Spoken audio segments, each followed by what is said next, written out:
Suddenly, a holographic figure appears in front of the guy. She greets her heir and introduces herself as Adriana Balobos G. I wish the woman broadcaster desired to give the guy, who will have the same will as her, the power to grant magic to anyone, and the ability to connect with the help of. The woman hands the guy a magical object that looks like a sphere. She says that the use of these powers is entirely up to the guy. The automatic doll looks at its owner and tells the reason for its creation. After these words, she fell to the floor. Now she definitely won't be able to help the guy anymore. The guy is needed, Jin. His life was already over by that point. He is currently repairing a panel in the stairwell. Suddenly, a screwdriver falls out of his. The guy was flying headfirst down, and it seems that he can no longer escape. Suddenly, a girl with sparkling eyes says that she has finally found him. An incomprehensible brilliance illuminates the space. The guy wakes up in some room. He wonders why this happened. Jin gets up in bed and realizes that he is naked. Then the girl turns to him and asks if the master is awake, calling Jin that. Then Jin wrapped himself in a sheet to cover his body. He turned to Grow with a question to get an answer about. The girl pointing at herself with her palm says that she is an automaton, and the room the guy is in is her mom's research room. The girl said that her mother would explain everything to the guy better, and asked him to follow her.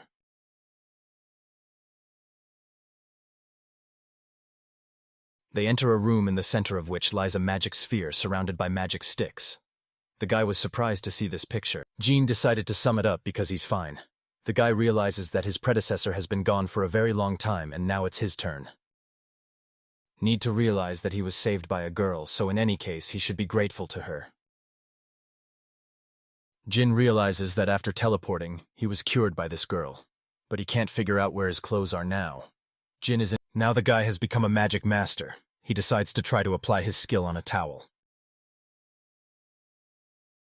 He says the spell, but he's not sure if he's doing it right.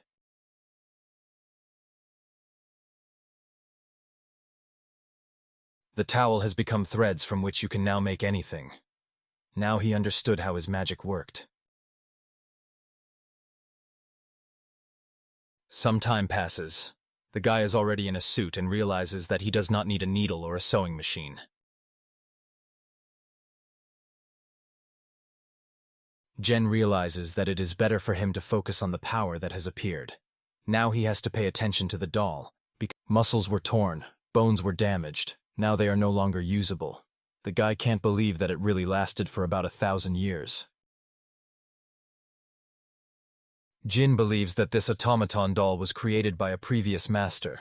The doll has been in use for a long time, and the guy was wondering what materials were used there. The guy, relying on the memory of his predecessor, understands that there should be a lot of suitable details around.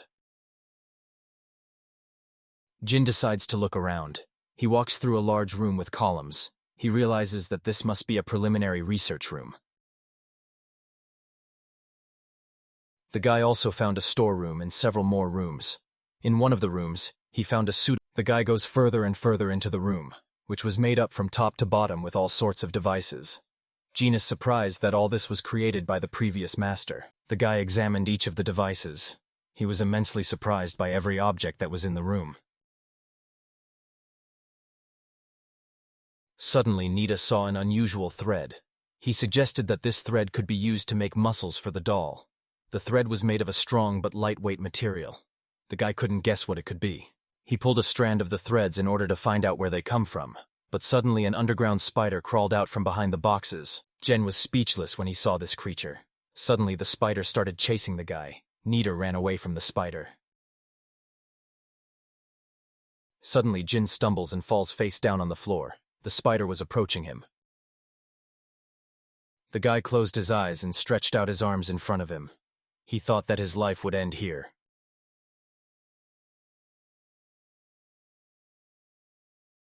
But suddenly the spider came up to the guy's leg and wrapped its paws around it. Jin is very glad that his life has not ended. The guy took enough materials. Now he's going to recreate the doll almost from scratch. He uses various materials and spells to repair the doll. Nito is not sure that he needs to adjust the control mechanism at all. He picked it up and thinks it looks like a program. The guy does not find it easy that he has to write the parameters of the doll's actions in his head. The guy writes programs in the control ball in Japanese. He understands that rewriting all these programs is very tiring. Now that everything is ready, he will be able to launch the doll. He gives the launch command and energy is released from the magic ball, which is responsible for controlling the doll, and then the guy realizes that the control mechanism sucks in a lot of magic power. As it turned out, this balloon can even work with the wrong language. Now you can use hiragana, katakana, and kange. The guy thinks he should try everything. The number of words, speed. Jin realizes that he can process everything much faster now, so now his skills are working. The guy realizes that now he can create better things than his predecessor. He decides to get into the control panel of the doll.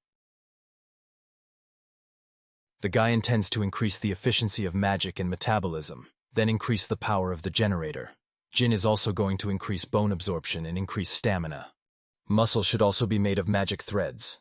This will increase the strength and durability of the doll.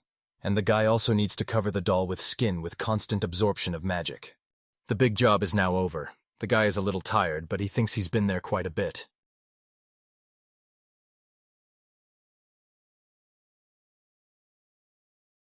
Nito realizes that with the power given to him, he can create anything he wants and use this magic.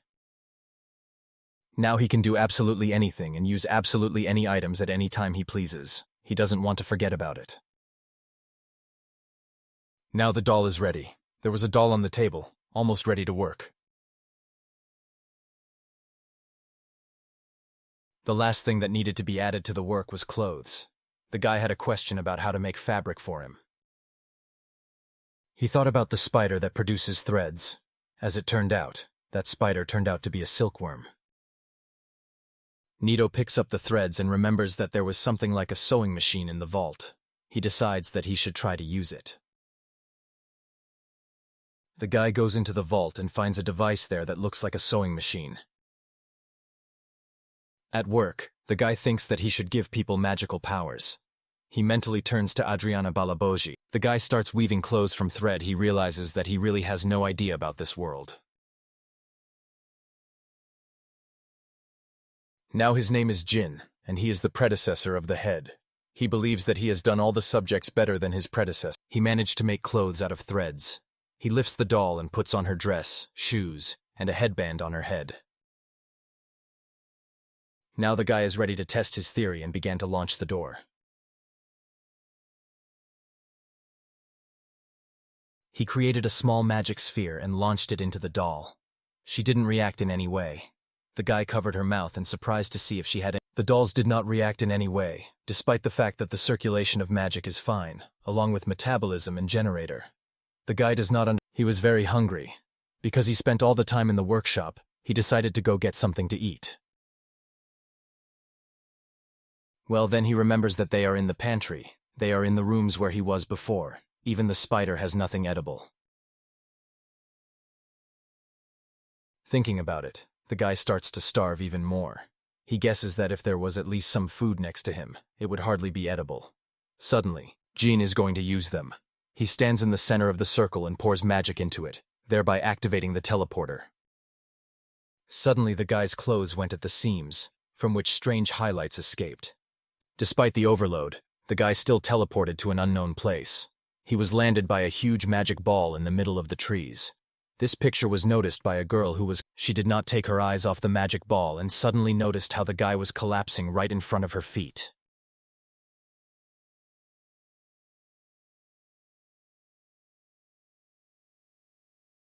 The guy wakes up on the bed, doesn't understand where he is. They are approached by a girl who saw him as soon as he landed after teleportation. She was holding a towel in her hands, and as soon as she noticed that the guy had regained consciousness, she ran out of the room with a. He decided to look out of the room through the window. He sees trees and some buildings around him, realizing that this is. A woman approached the guy. She believes that he was a little tired. The woman explains that the guy was lying unconscious on the edge of the forest, and she decided. This woman introduced herself as Masha. And the girl who saw the guy then in the forest and is now holding the hand of a woman is her granddaughter, whose name is Hannah. The woman explains that Hannah was one of those who found the guy. The guy introduces himself as Genito. He is very happy to meet the girl. He leans closer to her and thanks her with a smile that the girl saved him then. Hannah was embarrassed and hid behind her grandmother. Masha, She asks the guy how it happened that he ended up lying in the woods. Jean began to justify herself and tell the woman that this was not something she could have thought of. And Masha burst into loud laughter, and the woman says that, as the well-known proverb says, an empty belly is deaf before speech. Guided by this, she asked a guy to wait a little so there is an empty plate and mug on the table. The guy ate everything and thanked Masa for his care. As it turned out, the guy explained everything to the woman. She says she has never heard of a teleportation gate. She thinks it might be some kind of dark art. She also thinks it might be a relic from ancient times. Jin asked the woman about the ancient relics. She explains that these are magical artifacts created before the Great Demon. The guy was surprised to ask about the Demon War, and the woman looked at him reproachfully and asked him not to say that the guy did not know about. Jin was forced to lie, and with an incomprehensible smile, he said that he had only heard a little about it. He politely asked the woman to tell him about it. A long time ago, about 300 years ago, there was a war in their place between humans and some kind of species from another planet. The battle was so fierce that then the demons staged a cataclysm. They destroyed half of those who possessed magic on this planet. The woman says that it was because of this that their civilization fell back 1,000 years ago, and many technologies were lost forever. The woman understands that the guy cannot return without the teleportation gate. She decides that the guy should find this gate as soon as possible, and until then, he can stay with her. The guy looks at the woman in surprise. Jen says that he has nothing to repay Masa for her kindness and food. The woman objects and says that she saved the guy because she was glad to see Hannah's concern. Masha explained that since her parents died, she has been gloomy all the time.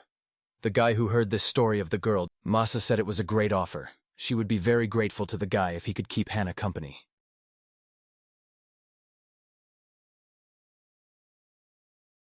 The woman called the girl to her. She asked Hannah to show the guy around, and grabbed some water along the way. She obediently agreed. The guy leans a little towards the girl and asks her to show the village. She agrees, and after a while they set off. Suddenly on the way, the guy noticed one building.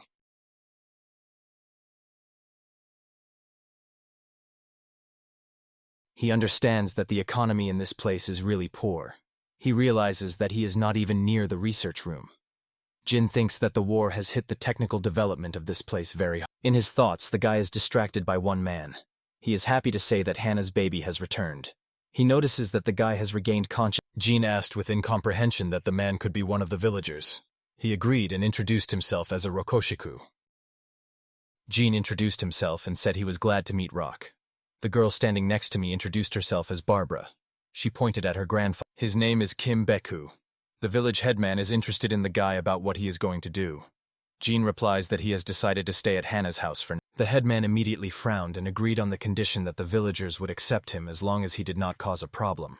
The guy really likes it here because this place is The guy is approached by Hannah and asks if he is all right. Jen nods approvingly and thinks that he has no choice after all. Yes, and he will have to cope on his own. The girl and the guy hit the road again. Jin asks Hannah where the villagers usually get their water. The girl points to the side with her finger. The guy realizes that they are using buckets to collect water. The girl pointed to the rope and the guy said that he would help to get water. They're walking back to the house. Jin wonders if she always does such hard work. The girl is surprised, because this is their daily work. The guy, looking at the water in the bucket, suddenly thought about his power to give a magical blessing and the ability to connect magical tools. He asks Masa if there is a blacksmith in the village. A man who works with copper and iron. The woman looked thoughtfully at the guy and said that The woman led the guy into a large room. She explained that the former owner of this house used this place as a The woman doesn't know what the guy wants to do, but she said he can use whatever he wants. Jin thanked her and got to work. The guy touched a piece of metal and tried to determine what it was. Most of all, it looked like an alloy of copper in his. These metals seemed familiar to the guy, so he thought that the work would go quickly. Suddenly, he spread his arms to the sides, calling for a piece of iron metal to Anna, with burning eyes, interestingly asks the guy what it was. She suggests that they might be a wizard. The material made turned out to be quite heavy, so they will need a cart. The guy made some parts and put them in the cart. The girl was very happy about it. Jean said Hannah could get in the cart and push the handle.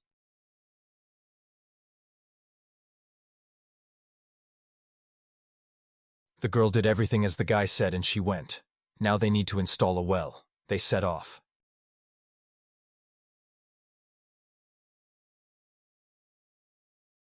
Suddenly Barbara is talking to Masa. Barbara is not sure if it is worth leaving the girl with this guy. The woman assures the girl that Hema looks happily at her grandmother, and Barbara asks in perplexity what the guy put on the well.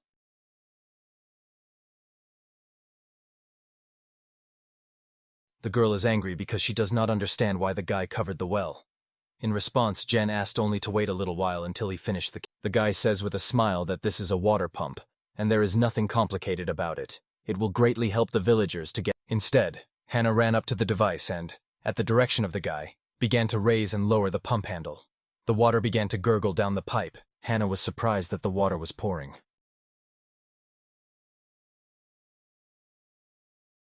Barbara couldn't believe her eyes, and Mosa wondered how this could happen. The guy explains that this is an ordinary object. He says that when you lower and now must have guessed why the guy needed copper. Suddenly, Hannah calls out to Gina. She is now happy to say that now she will gain water faster, thanks to the guy.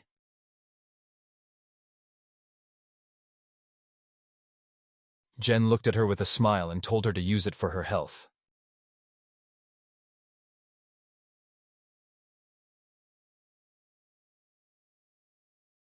It's been a few weeks. The guy realizes that he needs to do something with these boards. Here he is, distracted by Oshiku.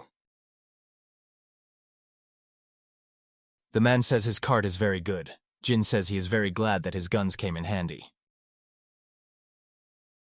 Oshiku told the guy that the headman was very happy when Jin fixed his stall. The headman even thought that Jin might stay in the village for a while.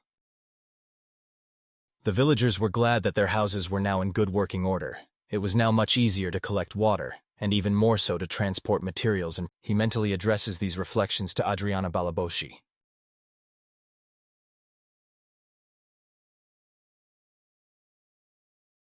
He guesses that the magic bastard's mission is to make everyone happy.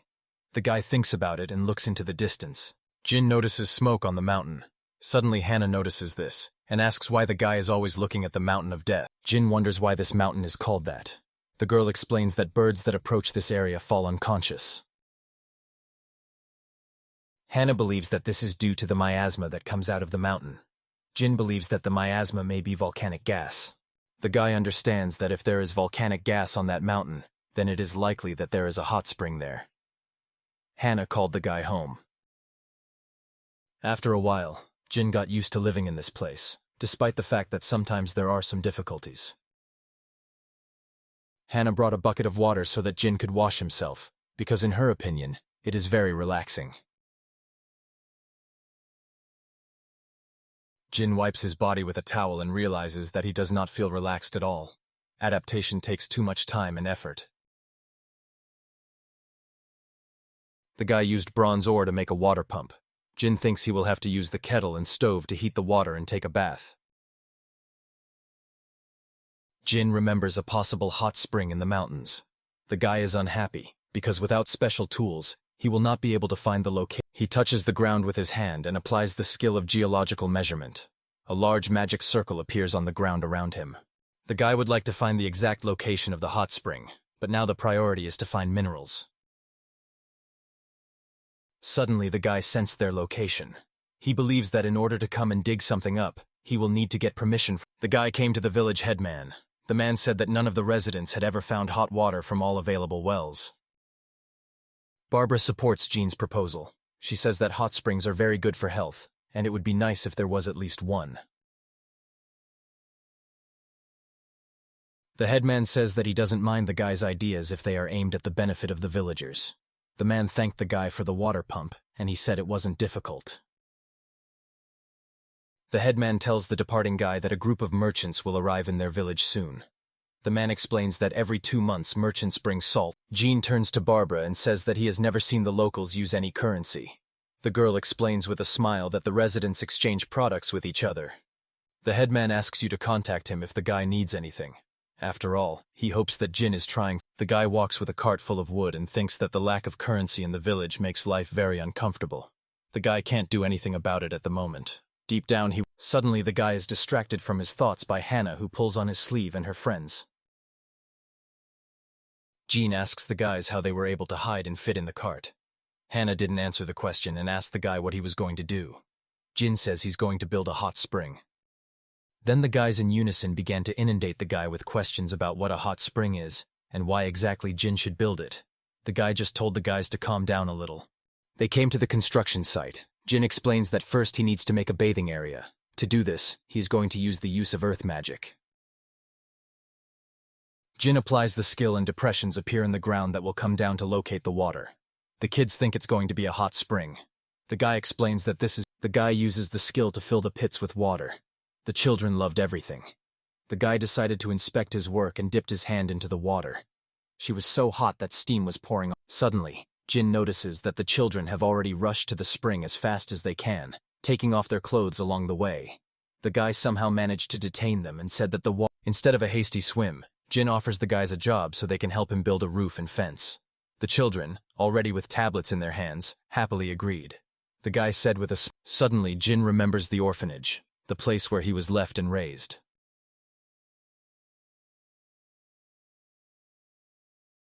The guy wonders if everything is all right there now. Hannah distracts the guy from his thoughts. She reproachfully asks for help with installing the fence. Jin apologizes. Children look at the work done with amazement and pride. They made a beautiful hot spring bathhouse. Initially, Jin only planned the construction.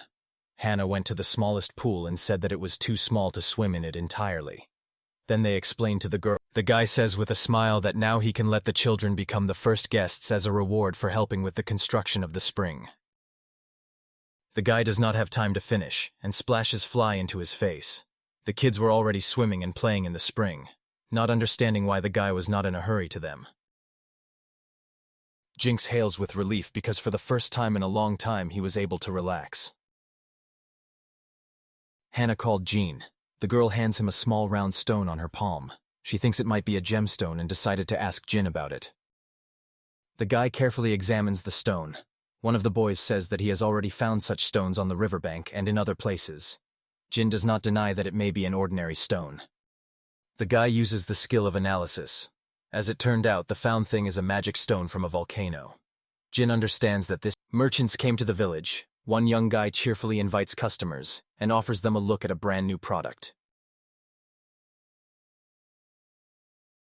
Jin is surprised at how many people have gathered to look at the merchant's goods. In fact, he would also like to go and see them.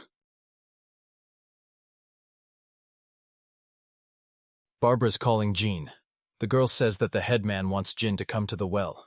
The guy arrived at the place, and there the merchant Roland and the guy reciprocated by saying his name and expressing his joy at the new acquaintance.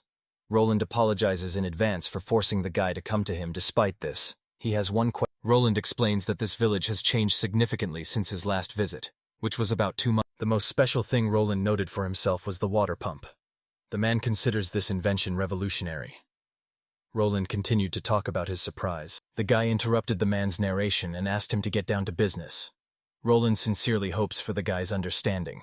The merchant refers to the village headman and says that he said who was the author of this invention. Jin confirms the man's words. Roland, full of confidence and determination, asks to sell him this device. Jin refuses this request with a calm expression on his face.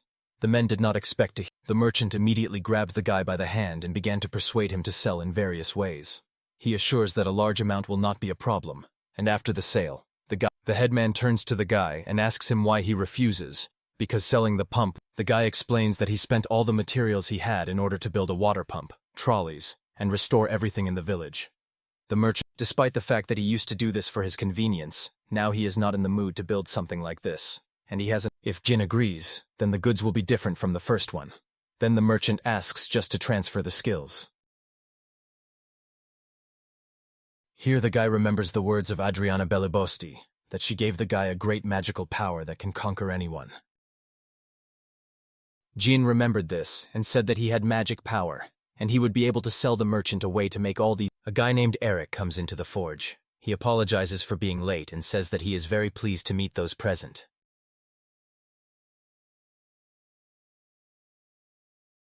Eric says that he took a look at the car, and now he can safely say that Jin is a powerful wizard.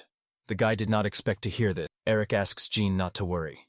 He explains that he is not jealous of the guy at all. Even though Eric uses magic too, he can't make the same complex object. Roland explains that Eric studied at the Cecilio Magic Academy, which means that he is much better versed in this topic than the merchant. Jin understands everything. Jin proceeds to explain. There is a bronzer on the table in front of him.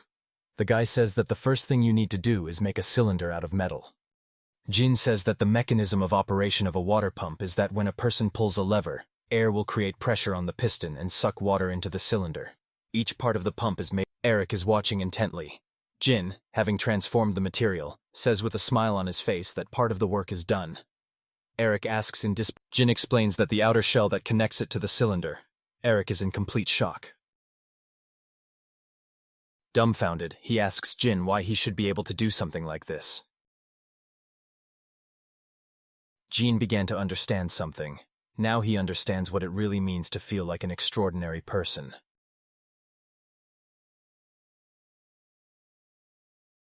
Jin wants to cheer Eric up. He says that now the merchant has the opportunity to practice while they trade in the village. Jin suggests Eric take him to the hot springs to get some rest. Eric agreed. Jin comes to the decision to spread some of these abilities. After all, he is the only one who could help these people to make these masterpieces. Jin promises himself to do his best. Here he is distracted by Roland and Eric. They ask the guy in shock if he really built the hot springs. Eric turns to Jin. He wants the guy to evaluate the pump he made. Jin appreciated. Immediately, Eric became interested in what Jin was doing. So interesting.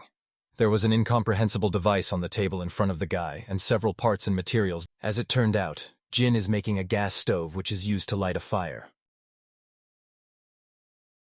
Jin and Eric are walking through the woods. Eric says that the gas stove is an incredible magic tool. Jin is doing well and he feels relieved. It was thanks to the magic stone that he picked up in the river. Previously, it seemed to the guy that there were no resources. Jin, with a smile on his face, tells Eric that the thermal output method and magic control still require improvement. Eric is pleased with his achievements, but he understands that he still has a lot to learn. The guy guessed that Jin was from another country. Jin remembered that. Eric says the tax collector will arrive in the fall. Jin suggested that he should pay taxes in cash. Eric says that's not the case. He had heard that Kane's village was not the only one in the area, but Eric explains that every year the tax collector stops at the village of Toka, which is located in a neighboring village, and it takes about 3 days to get to it. Jin realizes that during this time he needs to figure out a way to build a car. Suddenly, Eric's father calls and says that it's... Jin looks after the departing cart and thinks about the tax collector. The guy decided to take... Jin saw Hannah and they wished each other good morning. As it turned out, Hannah came to the forest. Jin knows that tree resin is an incredible resource that will do for the production of rubber for a trolley. The guy thanked the girl for collecting this juice so regularly. Everything worked out for the guy at a convenient time. Now he can finally mix tires with rubber. Jin is going to pair up the parts. This work requires exceptional skill in addition to the unusual details. Jin thinks there's a problem with the rubber. He believes that it needs to be saturated with sulfur so that it becomes more elastic. Due to the fact that natural rubber is very hard, it is necessary to add sulfur. Now Jin knows that there is demand near the hot spring. Now he is going to test the obtained materials for elasticity. He settled on one option. However, there was not enough paint. Now the guy is thinking what to do with the remaining rubber now. He decided to do something unusual. The next morning, Hannah and her friends woke the guy up and asked him to look at one thing. Hannah put her friends in the cart and she stood by the handle. Jen asked what she was going to do. She thinks it's a lot of fun and tells Jin that he's very strong. The guy praises her and says it works. The girl began to suck because she realized that she had wasted her time. Jin says with a smile that it was an improved. The guy hands her a rubber ball as an apology. Jin shows how he can jump high. Hannah was incredibly surprised by the rubber ball. The girl crumples the ball in her hands and realizes that it is made of tree resin. Jin says that the wheels of the cart were also made of this resin. The guy says that they can play in the water because he holds on to it well.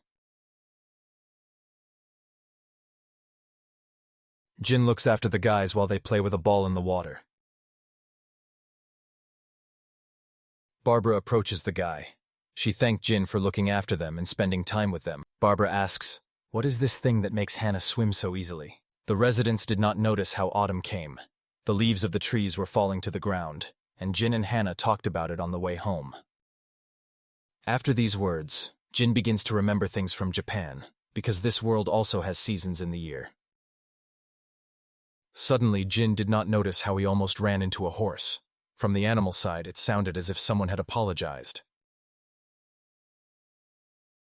The genie thought that a horse in this world is capable of conversation.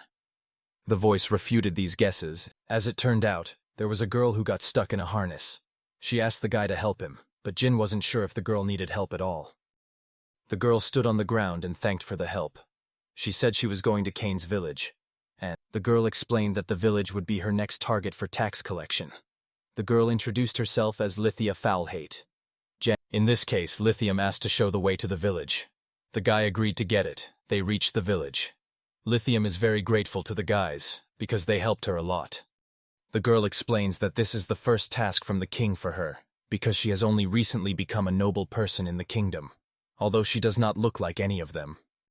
Lithia explained that, in simple words, she was a commoner who had been granted the title of knight only recently. The guy understands the girl's purpose. She wants to become a knight, because she believes that she should benefit people. It is clear from the girl that she wants to achieve her goal in any way. Lithium apologizes for the fact that the guys have to listen to this. Jin showed the girl the headman's house and said, Lithium asks if the guys in the village really have water pumps like that. The girl explains that this thing was only recently released in the palace. She says Mr. Roland was the first. Hannah suddenly started fussing and said that the first one who did it was Jean. Hannah got angry and said that Jin was a real master. The girl agreed with a soft. The girl asks the guy why he didn't say anything about his creation. The guy thought about it and assumed that Eric had done this in other villages. Jin is fine as long as people can live a more comfortable. The girl looked at the guy in surprise. In fact, it's the best outcome for a guy not to mess with officials. He only cares about materials that can be useful for everyday life. Hannah thinks that's the. Litya asks the headman if they have problems with taxes in their village this year. The man explains that they are due. The man asks when the tax collector is going to go to the village of Toka. Lithium is going there tomorrow. The headman believes that this may be a bit of a hasty decision, since the girl is most likely tired.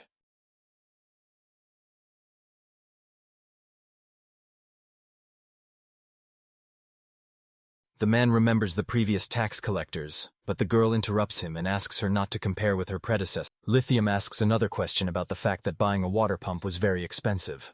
The man explains that everything was done instead of them. The headman says that the items Roland possesses were provided and instructed by Jin. Lithia was shocked by the fact that Hannah was telling the truth at the time. The headman couldn't even believe it. The man says that the guy. Lithium roused herself and asked to see these items. The headman asked Barbara to do it. Barbara says these amazing springs are very relaxing. Lithium guesses that they were also invented by Jin. Lithia, after seeing the guy's work, realized that this was enough to get the title of knight. Barbara suggests that Lithia discuss this problem since she decided to stay late. After bathing, the girls went to the gym. Barbara informed the guy that they had a little problem. Lithia came to apologize to the guy because she thought Hannah was teasing her. The guy says there's nothing wrong with that. Lithium lists all the guy's creations and says that they are all useful for everyday life. Lithia says she has a dream of becoming a knight, but she's not sure that's how she helps people. Jean says he's not a great man at all. His magic is amazing, but he got it from someone else. The guy admits that he can't do it himself. Personally, he does not consider it magic, but as a service he wants to continue this business. It's all because that's what Jin is capable of. He is sure that Lithium can do absolutely anything, and she only needs to start. She wonders if she can do it too. The guy agrees, and says that he has been looking for an answer for a long time. Lithia says with a smile on her face that she, as a text collector, wants to ask for a favor. She's on her. Jin agrees. He didn't expect it to be needed so soon. He went into the warehouse and counted the carts. A total of 12 pieces came out. Jin, after thinking about it, decides to make several amendments to the trolley device. Jin had completely forgotten at work that he was repairing a doll in the laboratory. He wonders if she's working now or not. He thinks he should check on the doll after he gets home. At this time, the doll in the laboratory woke up. The doll is on its way. Suddenly, she meets a huge monster on her way. She angrily says that he is bothering her, and uses the thunderclap skill. She hits the monster with her power. The girl cleared the sector of monsters. Now she can safely complete the installation of the teleportation gate. The doll begins teleporting back to the lab. Instead of the laboratory, she landed in an unknown place again. The doll would like the transportation radio. The girl understands that the exit of a teleportation gate from uncontrolled is troublesome. She looks at the device and realizes that she can't give up. I'm really sorry that the doll couldn't find a solution sooner.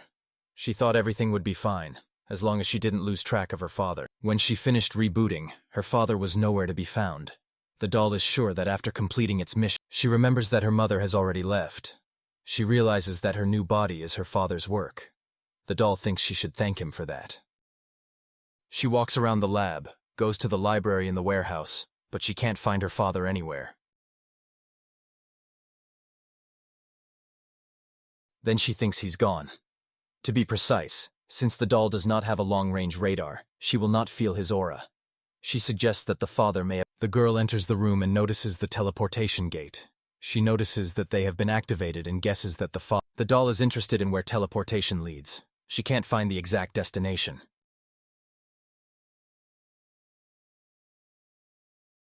The doll needs to get ready. She found the gate installation guide.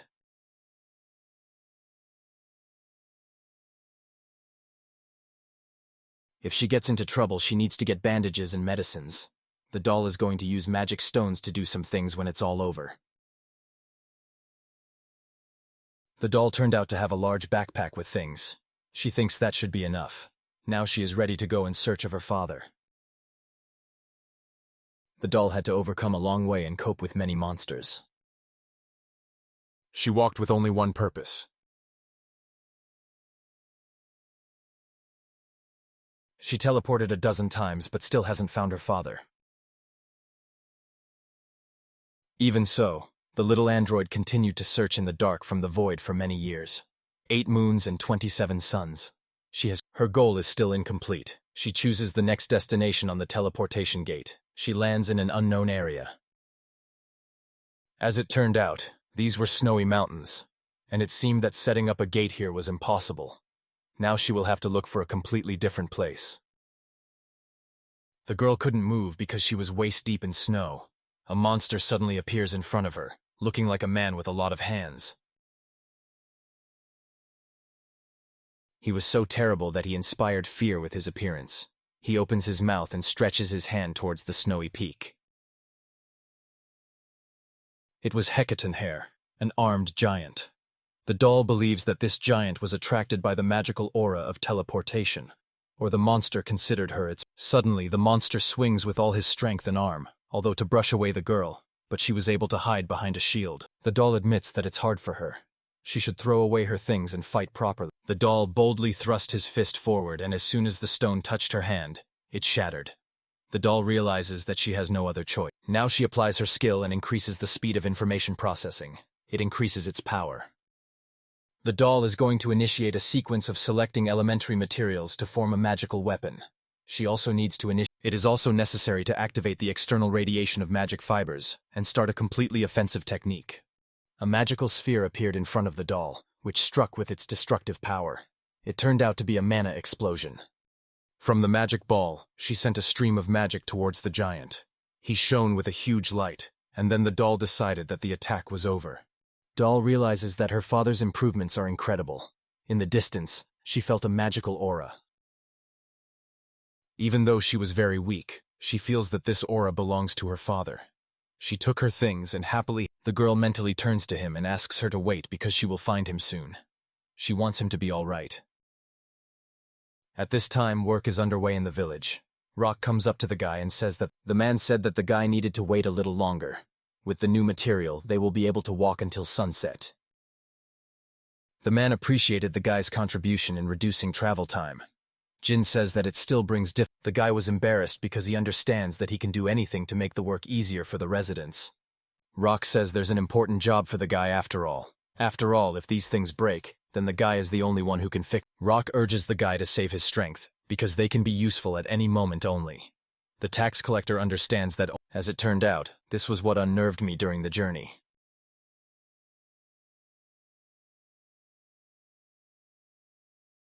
Strange iron creatures stood in front of them, one of which broke a cart with goods. Jen was surprised and wondered. As it turned out, a golem appeared in front of them.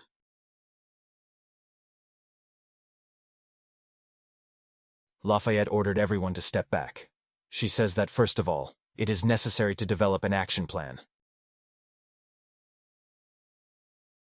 She did not have time to negotiate as one of the residents rushed at the enemy because he was angry with him because he destroyed his crops.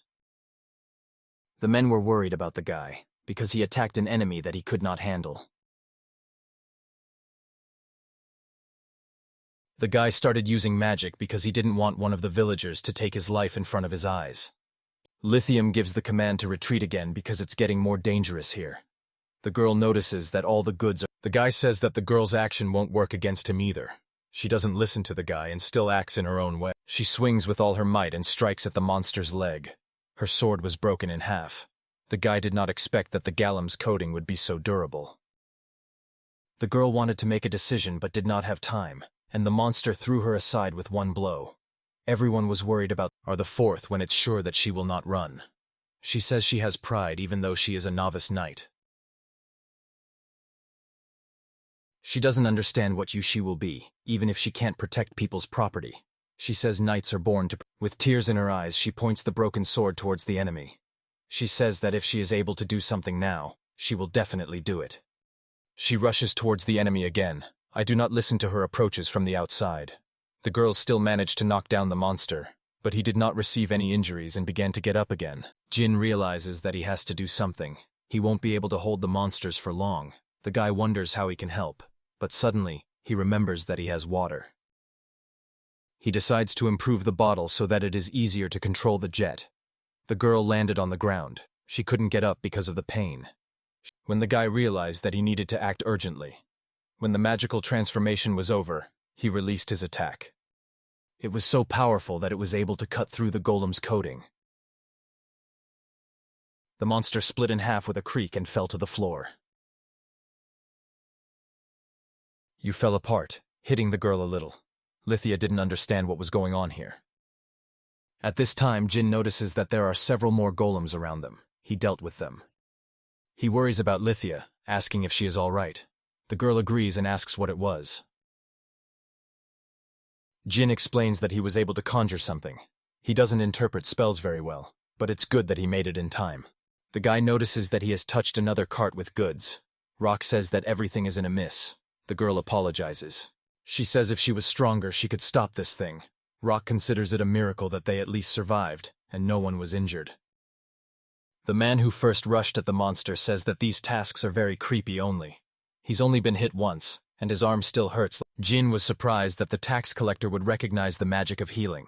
The girl casts a spell, and the wound on. After a while he was able to bend his arm as if there were no wounds. He thinks it's incredible. After that, all the merchants began to praise the girl, saying that she was a good knight. Rock is sincerely grateful to the girl for her help. She says that the man should not hesitate to contact them because after the fight the guys made a halt. Rock asked the guy what he could do with the broken carts now. The cart is completely broken. Rock says they still have wheat left. Jen realizes that it is possible to try to benefit from the golem. After all, the girl says that someone should control. Jin pulls an item out of the golem and believes he can deal with them. Even if this is not the case, he is still going to use it for his own purposes. Lithia says they don't have much time after all. Meanwhile, the guards are on patrol.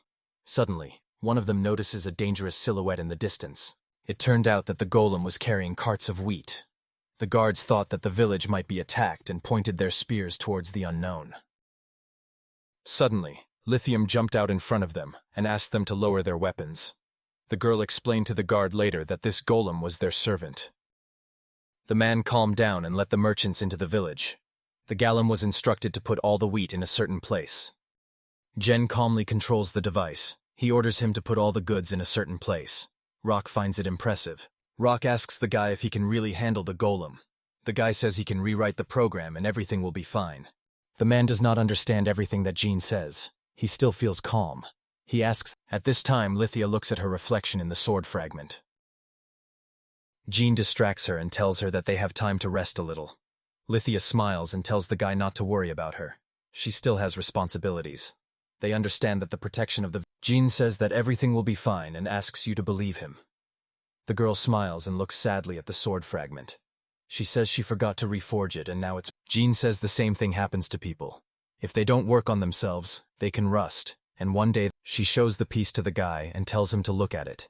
She thinks she should have fixed it earlier. The girl had completely forgotten about it when they were next to the blacksmith. The guy says with a serious look that he earns money from this business. He says he can fix the sword for her. The girl is not quite sure, but she holds out her sword to the guy. He begins to apply various spells to the ball so that it takes its original shape. As a result, the sword shone like new. He handed the sword back to its owner with a smile. Lithia remembers that she never thanked Jin for everything he had done for her. She asks what the guy would like. Jin says the girl offers to introduce the guy to the king as a master of magic crafting. Jin finds this problematic because he would like to do research and then return home. The girl was surprised and admitted that, to be honest, she had no idea how she needed to report this column. The guy was surprised, because he did not think that the girl should report this.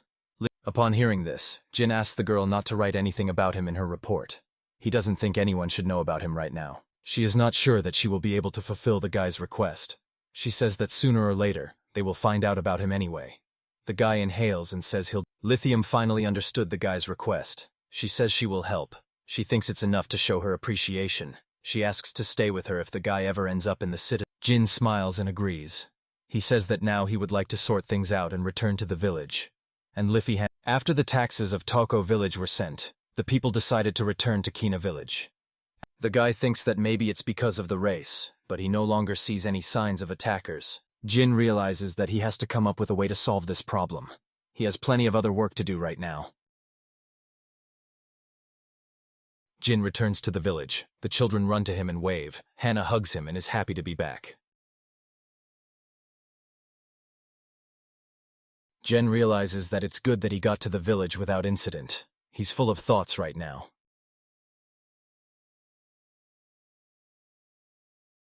Hannah asks Jean if everything is okay because she sees that the guy is worried about something. Jin explains that he was unable. He says that in order to get it in decent condition, he took the parts of another golem. Hannah took the magic sphere and said it was very beautiful. Jin explains that this thing is a necessary part of a doll or golem. Hannah asks if they can use this stone for home inventions. The guy explains that it would be a crime to use it for such simple things. Hannah doesn't quite understand, but she thinks she's seen something like this on Death Mountain before. The guy thinks that all the inventions of her predecessor are rare and made of high quality. He tells the girl that he wants to collect materials and invites her to go with him. The guy wonders if the golem will go with them. Hannah climbs up the servant and holds out her hand. She's ready to hit the road. The guy remembers how the girl was afraid of Gon when he just returned with him from that trip. The guy asks the girl to slow down a little because he is the only one who discovered some rocks. Jin says that the stone in this... He understands that there is something in this place. He orders the golem to dig up the place. Jin thinks there is magnetic ore mixed with white mica in this place. Chocoparite is also available. He even found a magic crystal of the earth. Hannah asks if the guy found what he was looking for. He agrees and says that he has found many different things. After that, Jin ordered the golem to bring everything he needed. He understands that first of all, they need to be repaired and then improved. If all the windows in the village are made of white mica, then it turns out that it lets in light. Now another golem has appeared, and Jin has named it a Jean. When the material was finished, The guy went back to the Mountain of Death to collect them again, and he still has to make some carts for the guy was still thinking about how they could be improved. Today he needs to collect materials again. Suddenly he is distracted by Rock, who says that going to dangerous places is a careless act. Because of this, Raj decided to accompany the guy. Jin says he was going to this valley to get. Rock notices that the guy is very busy right now, and asked if the guy gets enough sleep at all. Jin agrees. The man notices that his lies are obvious. Rock says that the guy needs to be on his guard because they can be hit at any moment. Jin understands that the man is worried about him, but he cannot be calm when he does not know how to solve the problem. After all, very little time will come, and then he will return to his village. The man assumes that the guy will continue to help everyone. Jin realizes that if he hadn't thought of converting a water attack into a weapon back then, he would have witnessed how many people would. If that happened, Jin couldn't imagine how he would feel. The man says with a smile that if something had happened, Rock says that at that moment only Jin and Lithium could fight. The man understands that if he were in the guy's place, he definitely. The man says that he has Maria and Kami. He explains that others also have reasons to live. He tells the guy that no one wants to end their lives. Rock notices that somehow Jin always finds a solution to any situation so he can be proud of himself. After all, the man asks why one of Gon's arms is not working. Suddenly the Gondam comes up to Jin and says that one of his arms is broken. The fingers began to break apart and fall to the ground. The guy suggests that this is because the golem would always be busy with hard work. Jin wonders where he can find. The man explains that this is the most durable material in the world. Even if you find it, you do not need to hope. Where is the country that such a rare material is by chance in the Mountain of Death? The man assumed that there were no such urgent matters that he would not dig up something solid. And then the guy did everything with the help. Jin didn't even make a couple of movements, as he immediately collapsed. Roxas the guy is exhausted. It's time for him. Rock reminds the guy of home so that he doesn't have to take on so much responsibility. Jin needs to take care of his health. Jin is sleeping in her room. And suddenly Hannah comes to him. She jumps on his bed and greets him joyfully. The guy opens the window to let him sunlight into the room. All this time the guy slept a lot and ate well. Now it's time for him to get back to his job. He also needs to work on transportation. The cart doesn't fit, so you need something more solid. Now he can use blue copper for the frame. Jin wants to make the whole skeleton out of adamantite. The guy comes to this decision because it will be a big problem if the inner frame breaks. He then decides to use a quad. His predecessor's knowledge is incredible. She could convey the structure of the movements of four-legged creatures. She achieved this without the help of any device. Jin understands that he should use it more often than he can help anyone. Hannah decided to visit Jin. The girl noticed a new development. The guy made a toy horse for her. It should be in perfect working condition now. The girl climbed on the horse. The guy interrupted her, and Hannah looked at him pityingly. The guy explained that he wanted to finish her testing first. Hannah hugged the horse and thanked the guy. She promises Jin to use the toy carefully. The guy bends down and asks what name. Hannah says she will name her horse Minto. Jin programmed that Hannah would now be the owner of this horse. The girl asks if it's really a doll. The guy says that this doll looks like golems and can move on its own. Jin explains that the handle on the right is an accelerator. If the girl squeezes it, she can go. If Hannah wants to turn to the side, then you need to control the handles in the right. If Hannah wants to stop, she will need to lower the handle. It will be weird at first, but then she'll get used to it. An hour later, Hannah was already riding her new toy with Mike and Maine. Jin did not expect the girl to show such speed on the toy. The guy thinks she could drive slower. The girl waved her hand after her and said that she was going to show everyone a new toy. Jin exhales. He is happy with the work he has done. He says how many toys he needs to make if he wants all children to have. At this time, Rook went hunting with his friend. He asks his friend if he is hunting deer again. That guy confirms and says that the gene helps him. Suddenly, Hannah appeared in front of the men on her new toy. Rock is surprised and asks why the girl is here. He is interested in which device the girl is riding. The girl explains that the horse looks like golems. Rock believes that Jin has invented something strange again. He remembers that they have deer meat and they can have a feast. The man asks what the guy is doing now. The girl suggests that he is creating new horses. The man decided not to distract the guy from the lesson. He asked the guys to stand and wait for him on the spot for a while. At this time, Jin was making an invention for his forge. He invented another horse. It was already dark outside. He comes out of the forge and hears a delicious aroma. As it turned out, all the villagers gathered in the court. Grandma came up behind the guy and said that everyone had gathered to thank the guy for all his inventions. But then, a drunken Barbara throws. The village head says that anyone who always tries to do everything as best as possible deserves support. Grandma hands the guy a plate of food and asks him to help himself.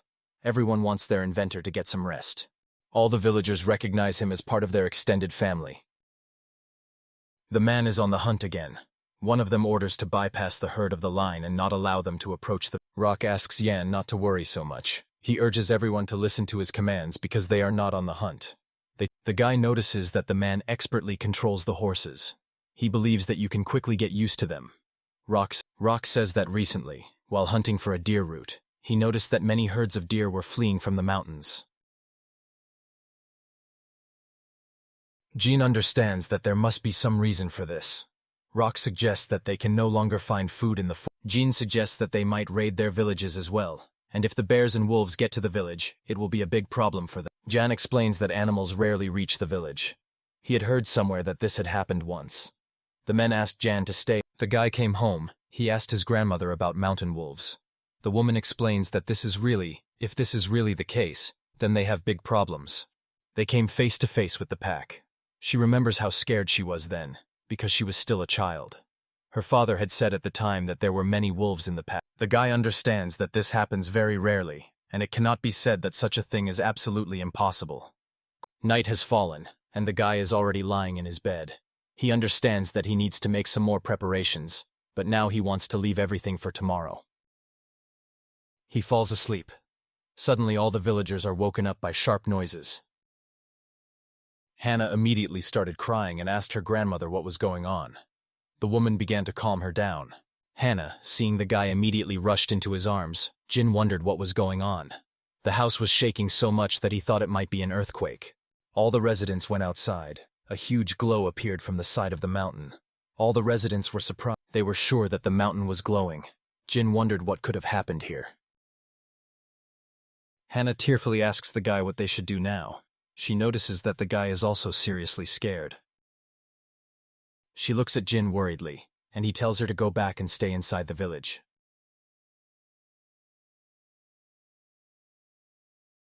The guy himself called the golems and set off towards the mountain. Rock stood next to Hannah. He understands that nothing good is happening there. Barbara walked up to the guy and pulled on his clothes. She asks where he's going to go in his pajamas. Jean had to change his clothes. He asks the villagers for help. He decides to build a shelter just in case. All the residents agreed and asked to trust them. Hannah was also included in the case. Jean said with a smile that all the kids had better go to bed now. Hannah was not happy with the idea. Half of the men from the village will go with Jin. Jean tells Rock that if they keep this up, they'll be done with the foundation by dawn. The man notices that the guy needs to take a break. Rock says he would like to get some rest because their work shift is coming to an end.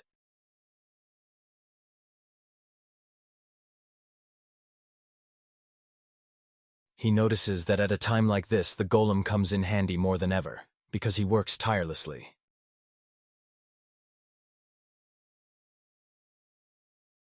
Jean asks to pay attention to the golem's hands, which are beginning to collapse. Everyone needs to rest. Jean explains that instead of fatigue, the golem loses its magical power. Everyone needs a little bit of care. Rock understands that they are talking about a child. The guy had a little snack and went to rest. He thinks he'll sleep until noon. In his dream, he was so scared that he got out of bed screaming. He wondered what had just happened. Hannah passed by and asked how Jean was feeling. Jean asks how long he slept. The girl explained that it was almost evening. Hannah turns to Jean. She asks me not to leave. Jin explains that the shelter has not been built yet, and he still needs to work. The girl lowers her head and explains that this is not what she is talking. Hannah explains that last night, when that ray was shining, she looked into his eyes and felt that tears come to her eyes and she can't keep talking anymore. The guy calms her down and says that everything is fine. He promises Hannah that he won't go anywhere. The guy explains that the village is almost like a home for him, so if he wants to go home, he will have to go to this village. Hannah asks if the guy is telling the truth. He agrees, and then the girl asks for a promise in this. Rock and Jean go downstairs. The work is in full swing. Jean realizes that it all looks good, and the guy understands that there is no reason to worry. But then the golems come up and say that there is danger. John approaches Rock and says that mountain wolves have appeared in the village. Rock asked if the wolves were approaching the village. John said Jin assumes that the entire pack has been defeated. They went to the place and saw this terrible picture. Jean covered her mouth with her hand in horror. John began to explain that it had 2 horns and glowing eyes. Rock believes that a friend is describing the Hessitan hires who refused. Suddenly, their conversation is interrupted by mountain wolves. There were only a few left, and Jen assigned them to the golems.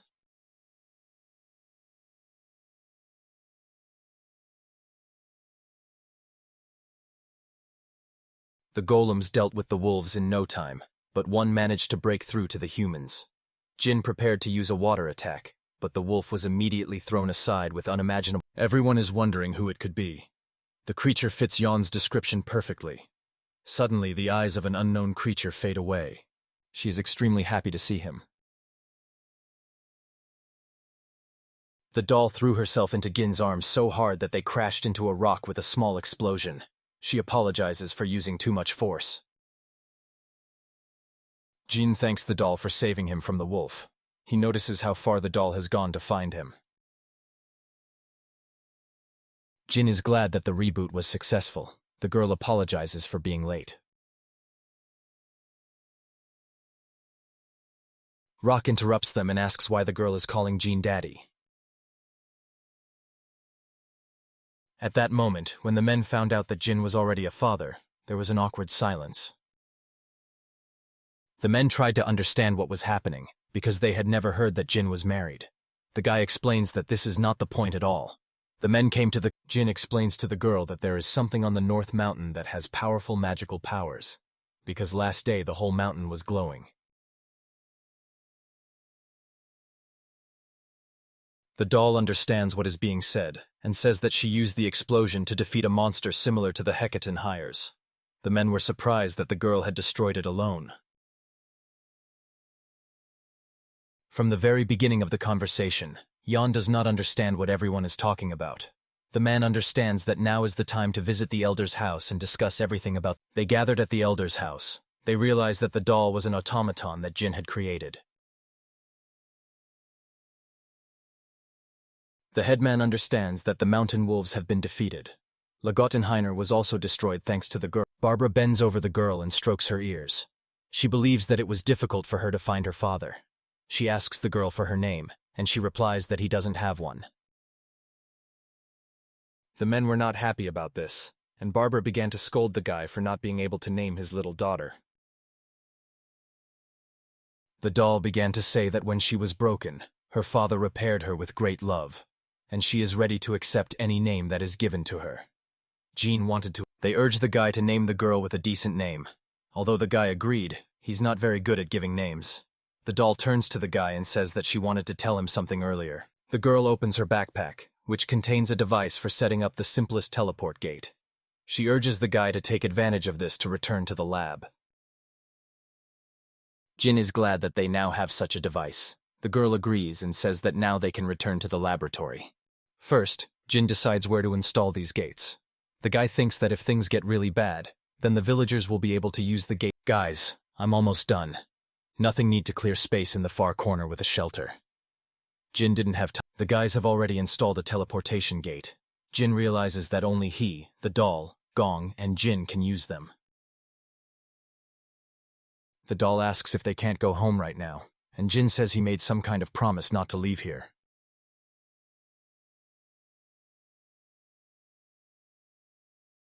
Jin warns the doll that if he needs any tools, he will need to go get them. There's not much to eat there, and the guy's Jin returns to the house to his grandmother and Hannah. The girl rushes into the arms of the guy.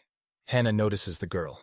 The doll, having introduced herself, says that she is Jin's. The doll bluntly said that she came here to bring her father home. Hannah furrowed her brows and told Dom that Jin wasn't going anywhere, because he had promised her. The doll said that Jin would return home to get the necessary tools, although she thinks it would be better for him to return home than to live in this village and do all sorts of junk. The girls got into an argument, each of them claiming the best place for Jin. Hannah doesn't expect an apology from the doll. She thinks that the girl wants to take Jin for her. The doll thought she was telling the truth. Jin couldn't calm her down in any way. He asked Hannah to listen, but the girl sat on her toy. The doll thought Hannah was rude. Jin says that it is thanks to Hannah that he is alive in this village. The doll believes that she saved. The guy also mentioned that Hannah doesn't talk to anyone except her grandmother, and he wants to be grateful to her. The doll clarifies if the guy is doing it all just out of gratitude. Jin says it was like that in the beginning, but now it's different. Hannah, as well as all the villagers, accepted him, and he became part of their family. Jin turns to the doll and says that when someone from his family is no longer around, the person feels fear, and the doll remembers how she lost her mother. Jin goes on to explain that he also lost his parents. And when his friends, he remembers that he grew up very naughty and secretive.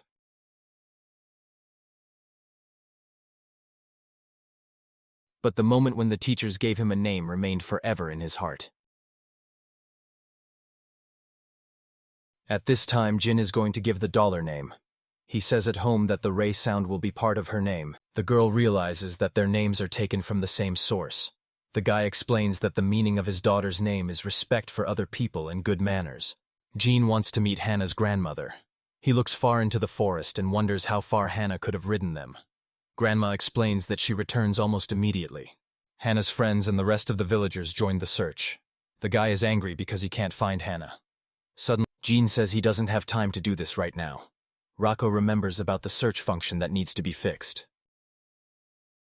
Rocco says her search function is broken. If she knew where her father was, she wouldn't have wasted so much time. Jin was delighted because then they would be able to use the search function to locate the horse. He needs magic crystals. The guy was happy about this and said that Reko was the best. The guy is going to start right now. He needs to replace something in the doll, so we have to turn it off for a while. The guy does a lot of surgeries. Arbor notices that the guy is standing aside. He apologizes and says he's almost done.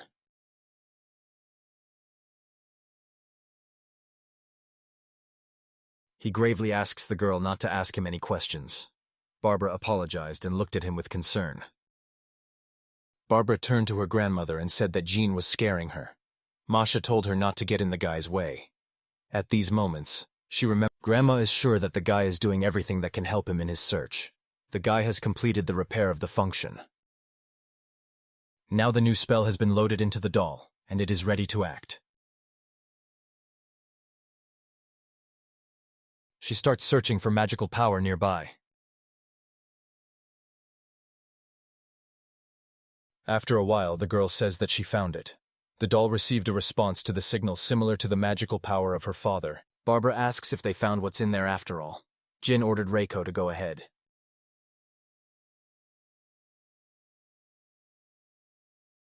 The doll moved forward with great speed, and after a while, she already found a girl with a horse, who were already ready to be attacked by a bear. Hannah had tears in her eyes from fear.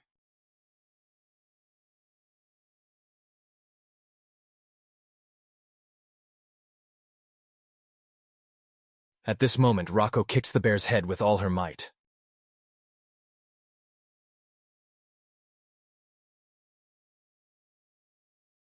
The animal was defeated and the girl was safe.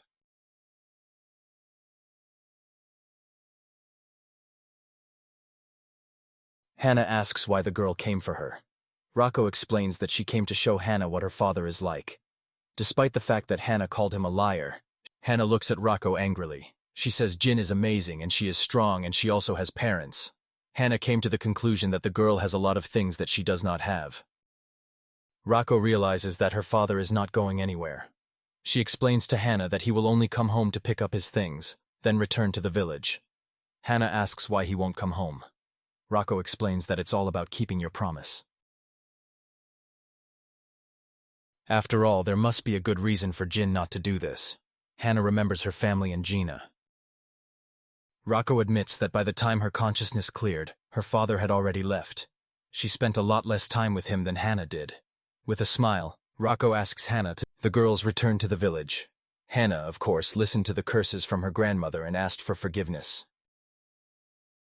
Masa apologized to the guys and the villagers, but I thanked them for the search. Everyone was surprised that Rocco had saved the girl. Rocco replies that she is called by her name and that she is Daddy's automaton. Jean told me who Rocco was. All the golems considered her their sister. After a hard day, Jin decided to take a dip in the hot springs. Finally, everything is back to normal. We can assume that Rocco and Hannah got along. Suddenly, Lithium bursts into the bathroom, shouting that there is no time to rest now. She explains to the guy that someone blamed the guy for the last golem attack.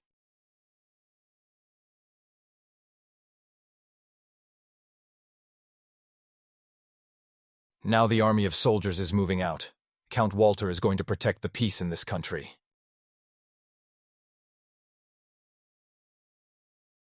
The girl fell to her knees and screamed that she was sorry that one of the soldiers of the village of Toka had spread rumors that could not ignore. Jin calmed the girl down and said that Lithium was not to blame for anything, and that he had forgotten to change Gon's appearance. Jin's friend said that there was nothing good about Count Walter, the feudal lord, coming. An army is marching through the forest, the guy said, that they still have a little time left until the Count's warriors get. Jin said that he would not do it, and if he ran away, it would arouse even more suspicion if he ran away. Then his life would turn into a military hide-and-seek. Jin said that he wants to stay in the village and he made a promise that he asked to fulfill, and there are so many things that he wants to create. Lithia said that she understood him and suggested that they try to convince Count Walter, but just in case, he suggests hiding the golems. Jin's friends said that everything is fine and they all know that he is not a criminal, and this time it is their turn to protect him. There is no reason to worry. Rocco clenched her fist and said that if the warriors tried to harm Daddy, she would destroy the whole country. All the friends were shocked, and Lithia said that it was not very good, and a girl should not see such things.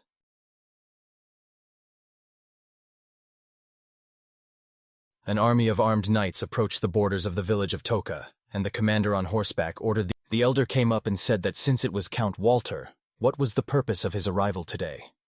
The Count was confused and asked the man if he was Elder Hiphack. The Count looked at Jin and said that he had heard that the criminal behind the recent attack in golems on the kingdom was in this village, and it was known that his name was. The elder smiled and said that there was indeed Gin Nido in their village, but he was definitely not the one they were looking for, because the Gin he knew was a very kind young man. The Count looked at the elder and said that he understood everything, and asked to bring the guy here. The elder repeated that he had previously said that Jin was not the one they needed. The villagers were shocked and screamed in fright. Suddenly Lithia shouted for Count Walter to stop, because the elder was telling the truth. As she reported earlier, Jin Nido stopped the golems and remade them. The Count got angry and said that since Farhate's daughter couldn't stop them, no one but a crook could. It doesn't matter if he's good or bad, because the king and the laws are inflexible. The Count shouted that the king had given him orders to bring Jin.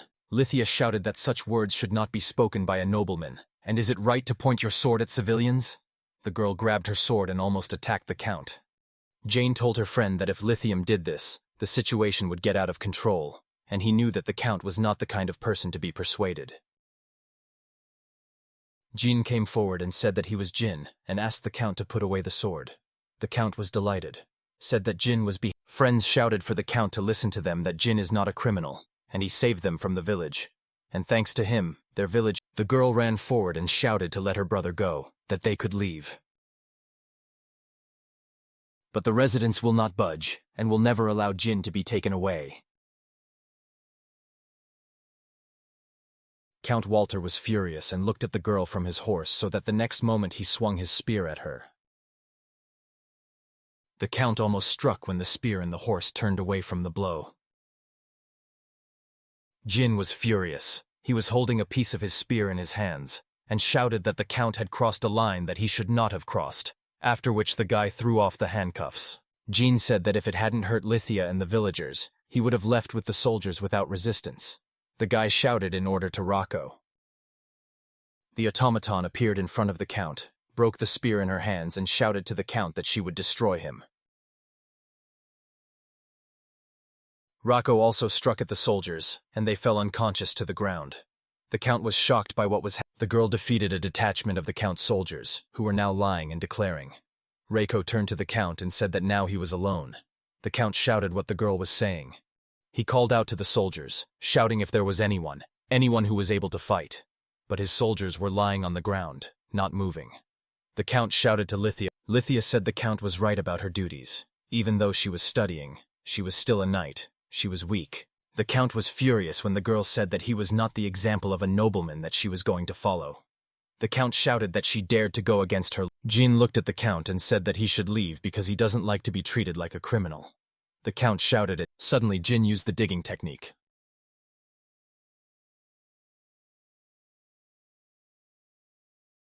The ground under the count's horse began to crumble and turned into a deep pit where the count fell.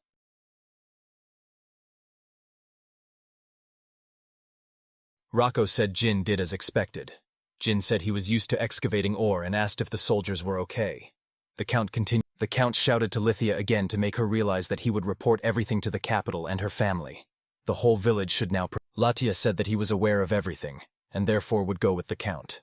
The village of Cana and the Raglan Confederation would also participate in the testimony. Jean thanked the girl, but Lithia said that it was because she couldn't come to a decision faster, which is why everything went so far. And Jen told the girl not to worry about it. But the only one who needs to apologize is him. Lithia was moved by the guy's words. Hannah ran up to Jean and hugged him, after which she said she didn't want him to leave. Hannah shouted that she would go with him, but Jean asked if she was ready to leave Martha.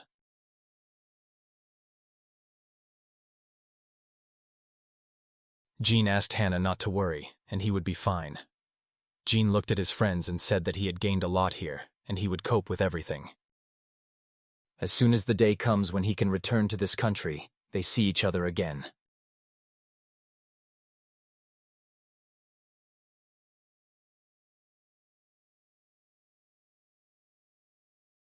Jean activated the magical movement mechanism when Reiko asked if it would be better for them if they sent Gon first.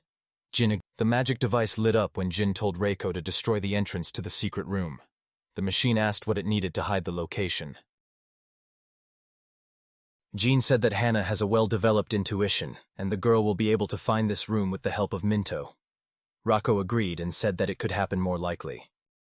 Jean said that Roland would most likely ask to sell this room to him, and wondered if Eric and Barbara were doing well. Jean said that Erica was unlikely to be able to fix the mechanical horse and rock the others too, and there might be problems with the furnace. Chin asked if he really needed to destroy the entrance. The guy got angry from his thoughts and shouted for Reiko to destroy him. The automaton grabbed the spear and smashed the stone wall into the room.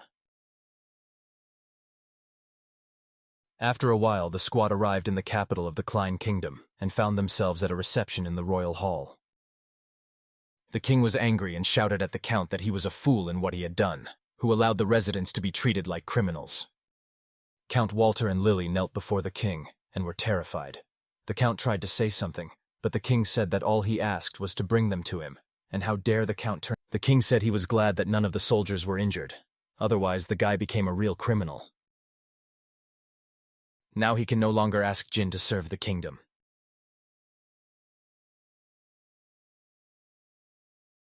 The count and Lithia are shocked by the king's words. The king said that he didn't mind using Jin's talents, and that it shouldn't be a surprise to them if they saw his capabilities. Lydia said that Lord Fairhaven became friends with Jinito. The count was angry that it was true. The king asked if she could bring Jin to him. Latia said that Jin had not informed her or the villagers of Kina of his location, and she had absolutely no idea where. The king said that the next time she saw Jin, she passed on the news that the king wanted him to serve the kingdom and would give him the title of Royal Master of Magic Crafting. Lithia asked if that meant Jin would become an aristocrat. She shouted for the king to rely on her, because she intended to convey his words exactly. The king smiled and said The king said that about what happened in Kina village, he is ready to forget the elders' behavior towards the count, and although they could not inform him this time, the next time she meets a talented. The king and the count were left alone, and the man angrily asked why Walter had made such a mistake, and did not understand the royal order. The count said that the golems that suddenly appeared on them were causing damage to their country, and they needed to be brought under control. The count said, though he does not think that Jin has been cleared of all suspicion. The count said that the girl next to Jin is something that looks like a girl. The king said that Jin is a criminal, or maybe a fool. There is no difference. The count was surprised by the king's words, but the king said that compared to the benefits that Jin brings, the king said that all he needed was Jin's power. If he could get it by giving it the title of an aristocrat, then it would be an easy victory. Lithia returned to Kind of Village and told the news. Friends asked that all suspicions were now cleared of Jin. Lithia agreed and asked where Jin had gone. Lithia came to the workshop and shouted to see if Hannah was okay.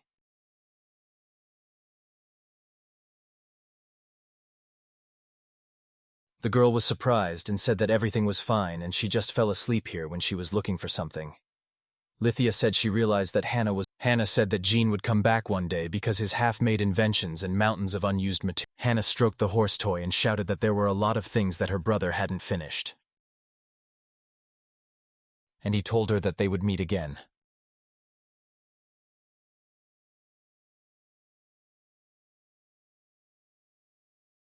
Jin returned to his lab but was sad. The guy thought it was great that he was back in his lab, but there was absolutely nothing here. Jean and Rocco were looking at the landscape from the balcony of the laboratory, and the girls said that only the laboratory had been located on the island for thousands of years. Jin said he had no idea that the laboratory was on the island. Jean asked that there were no people on the island at all. Rocco said that he was the only one here. Jin thought it would be good to return to Rocco went up to the robot and said why focus on people if they have a lot of golems. Jin said that he remembered about the broken golems in the lab and called Rocco to go and check them out. The comrades came to the warehouse and Jin said that there was more dust here than on their last visit. Rocco said that no one had been in. The comrades came to the broken golem and Jin said that the research laboratory could not be so huge, and there should have been more people here before. Jean started examining the golem and asked if the master had done it herself, and if she was comfortable here.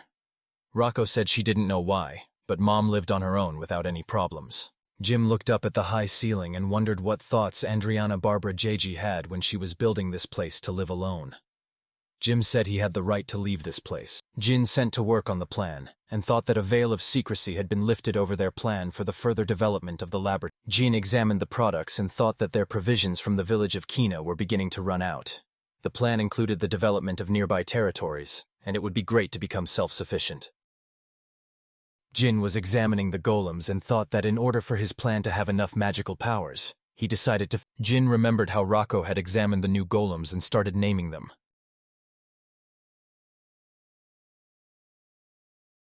The guy said they were maids, not idols, but resigned himself and told them to do as they liked.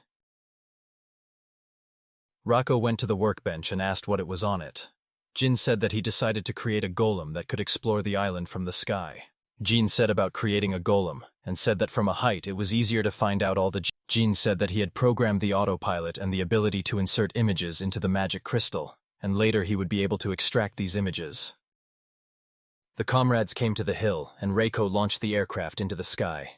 Jin wondered if the machine would be powered by Reiko's power. The device took off over the island and began to plan for Earth. His comrades looked after him and Jin said that he had made airplanes before, but he was glad that it took off.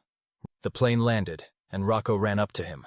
Jin said that usually a model airplane flies when it is launched into the sky, but he thought it would be good if the. Rocco grabbed and lifted the plane when Jin said that now the device can only plan, so he will call it the Gliding Gallant, and someday make a propeller for it. Suddenly, one of the maids came running.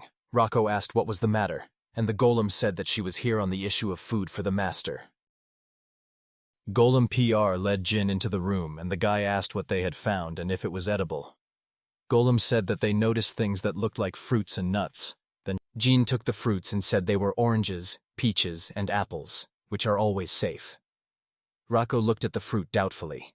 Jin looked at the fruit with fright and thought that the maid said that they were golems and did not need such food. Rocco said that even if they ate it, they wouldn't be able to tell if it was poisonous because the fruit wouldn't have any effect on them. Jin broke one fruit and said that the probability was 50 to 50, and he should try one, after which he took a bite of the fruit. Rocco was scared for the master and screamed, but Jin said it was delicious and it was an orange. Rocco asked if everything was okay, but Jin said it tasted amazing. The guy laughed and said that the whole interest was in how he would feel for the next few hours. Rocco told the maid came with a book and said that she had cleaned the archive and found a reference book on plants. But Jin wondered why such a reference book would not be here, and now they have solved the food problem. After a while, the plan continued to be implemented, and Jin thought about how they cleared the walls of the laboratory from willow branches, and as a result, the laboratory. Jim spent time in the workshop and thought that in parallel with his work, he was engaged in mass production of golems, and the laboratory began to take. Jin walked down the corridor and thought that the number of golems was increasing every day, and it was interesting that the last master would think about it, because she lived on this island alone. Jin looked around and thought that this building was strange in layout, with gloomy halls and such confusing rooms that it was impossible to navigate without a map, and alone, not to mention that the comrades went out on the balcony, and Jin said that he had gone to this island so that he would not be exploited as a master of magic crafting, and it was a great idea to conduct research in this laboratory. Jin looked at the island and said that now he wonders if he wants to be with other people, study here with them, and create even more things with them. Rocco asked why the master thought that way. Jin said that it is very beautiful here. There is a tea mountains and a sky full. Jin said that if he had created this building, he would have built it in a more convenient location, which means it was built for someone, that for someone who. Jin conceived that the one who comes will be pure in his thoughts, and will want to be surrounded by beautiful things, and they will have common ideals. Rocco asked the master what it was like.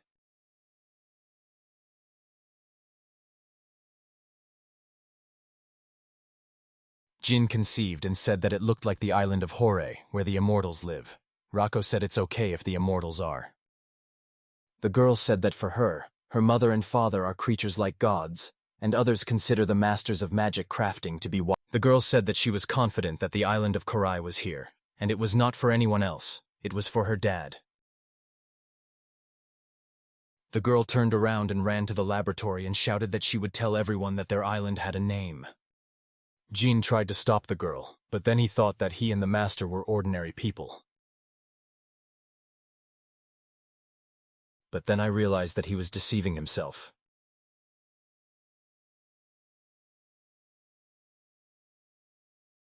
After a while, Jin began to get angry and shouted that he was already sick of it, because he only gets fruits for breakfast, lunch, and dinner.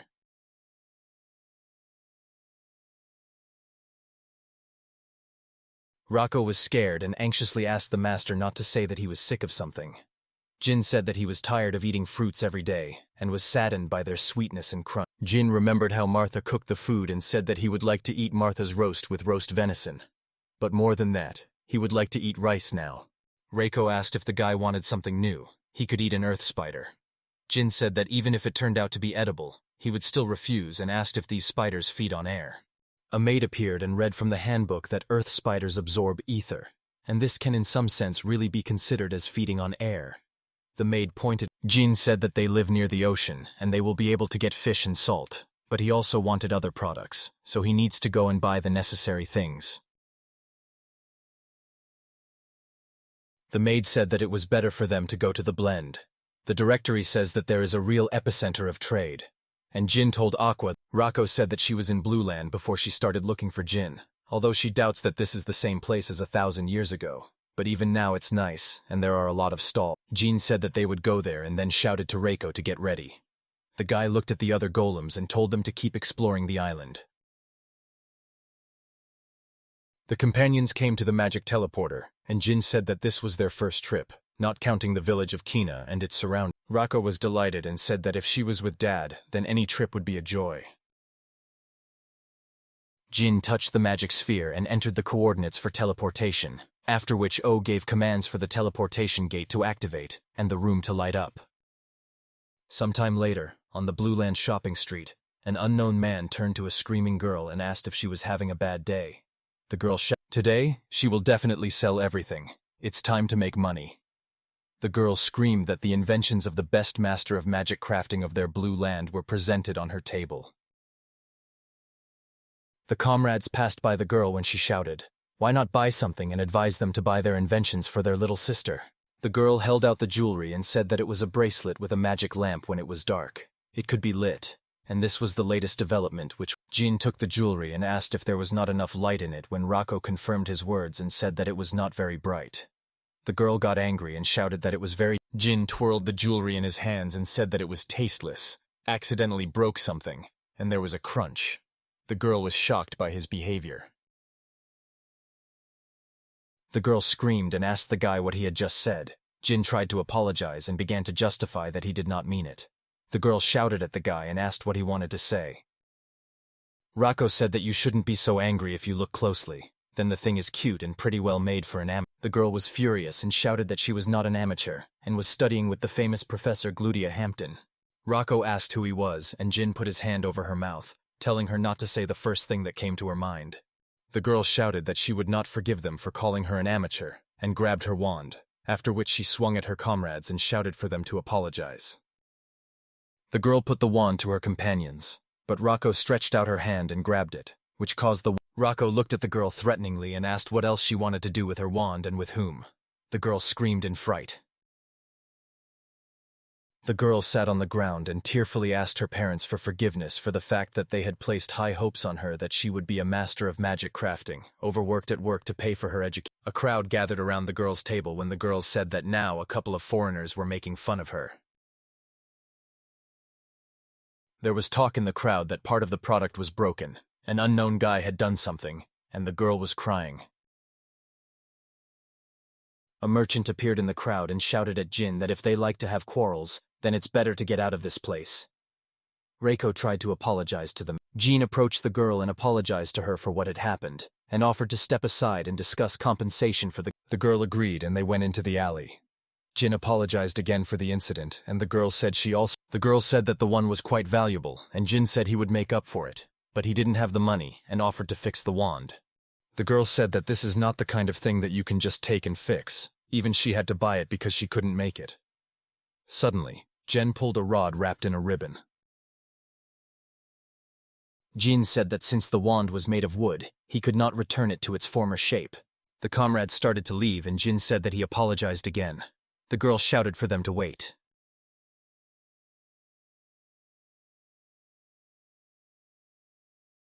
She asked if he was a master of magic crafting. Jin agreed, and the girl understood why he called her things tasteless. The girl shouted that they could earn extra money together. Rocco said they didn't need it, and Jin had to separate the girls because the saleswoman was screaming for him to help. The girl shouted that she would take him to her store and they would split the profits in half because no matter what. She had to earn money, and as a master of magic crafting she endured any humiliation. The girl sat down on the ground and said it was for her parents' sake. Then screamed that it was for her pride, life, luxury, and fame. Rocco said it was disgusting, and she only saw the love of profit. Jin said that he agreed to give her a couple of tips, 8, and she would take him to the store. Bina brought her friends into the building, and Jin asked if this was really her store. The girl said that everything was of excellent quality, despite the fact that she did not have a lot of money. Jin looked at the product shelves when Reiko said that it was much better here than in the village of Kina, because at least there were tools. Jin asked me not to say such things. Bina asked what they were discussing, but Jin changed the subject and asked how she planned to earn extra money. The girl shouted that everything was simple and they needed to do great things. The girl said that if Jin would give her a couple of tips, then couldn't she improve her finished products and get more money? Jin took the product from the table and said that he had already seen her work, and they were all unfinished. Because the lamps gave little light and she was too fixated on. The guy activated the product and said that she had made a protective barrier against damage. But the power of. Bina said that she could have used a larger magical stone, but even if she had succeeded, no one would have bought this thing because of the high price. Jin took out a magic tablet and said that this was not the problem. But the important thing was how she wrote the magic formula, and because of it she lost half of. Bina began to write down all the guy's advice when Jin said that there was an even more significant problem, namely the purpose of use and the unique features of the product. Jin said that, for example, a lamp can be used indoors and outdoors, as well as to illuminate what is in front. Depending on this character, the strength of the required light varies, and the mana consumption will be different. Bina wrote down the tips, and Jin said that you need to know what you are making the product for, who may need it, and what necessary properties you need to put in it. Bina said that she did not understand anything, and the comrades were shocked. The girl shouted that Professor Hampton had not taught her all this. Rocco asked who it was. Jin said to explain everything in order about all the characteristics and how to improve the magic formulas. Jin said that this is just a small part, and Bina should just start applying it and reread the notes more often. The girl asked to stop and said that it was getting late, and Bina asked if Jin would be willing to join their humble meal, but she would not be able to cook something grand. The guy remembered the mountain of fruits and agreed to. After a while, the comrades came to the house and Bina shouted that she was back. 2 children came up to the girl Bina, and the children sat down next to the guy on the floor and got to know him. Jin examined the children and noticed that something was wrong with them because there were red spots and bleeding gums. Jin assumed they had scurvy. Venus suddenly shouted that he knew about their illness.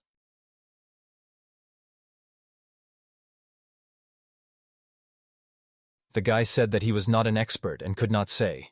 It just looked like the symptoms of a disease that he was familiar with. Bina said it was true, so she decided to feed them something nutritious, but then the girl assured that she would earn money and the healer would cure them, after which she left to cook dinner. Jean told her to bring more, and the machine was delighted, saying that after all that had happened, she was glad that Jin liked fruits. Jin looked at the children and said he wasn't the only one who would eat them. Rocco ran out of the room and shouted that she would bring more fruit. Bina asked where Rocco had gone, but Jin asked that dinner would be ready soon.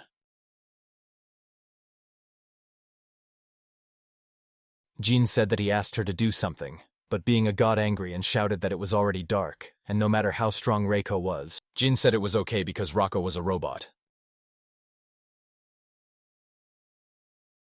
It was time for dinner and Jin was delighted. Venus said he was exaggerating the quality of the vegetable soup, but the guy said he hadn't eaten. Jin looked at the vegetables and asked what it was that they usually ate vegetables raw. Jin thought that he understood correctly about scurvy, which is because it is difficult to get enough vitamin C from vegetable soup and eat fruits better.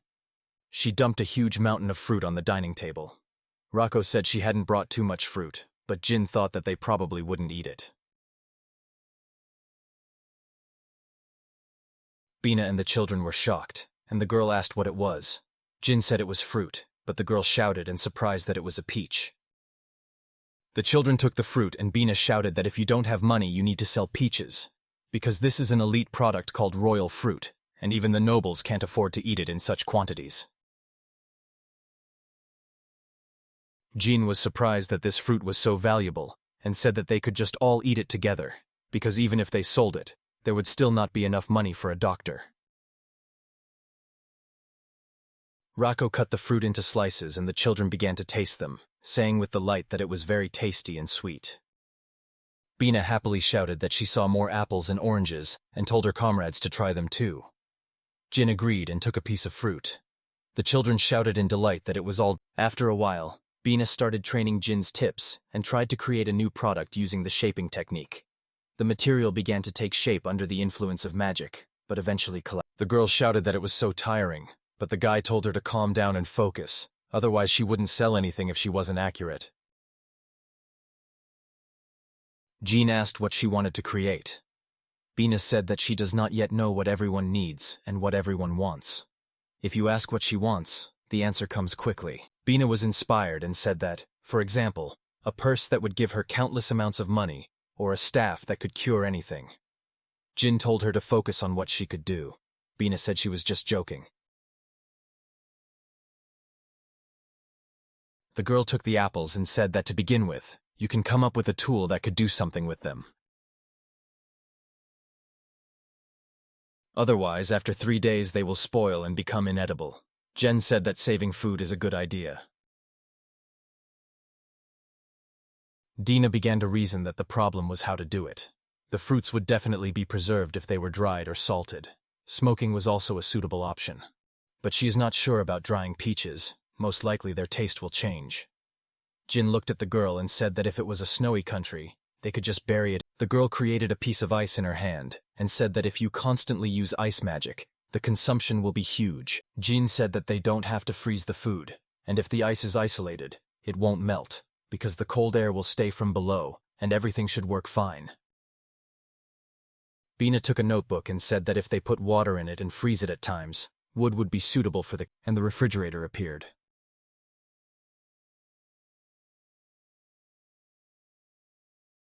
Bina shouted in delight that not everything worked out, and Jin said that if you think about it, then Bina will be able to make a refrigerator.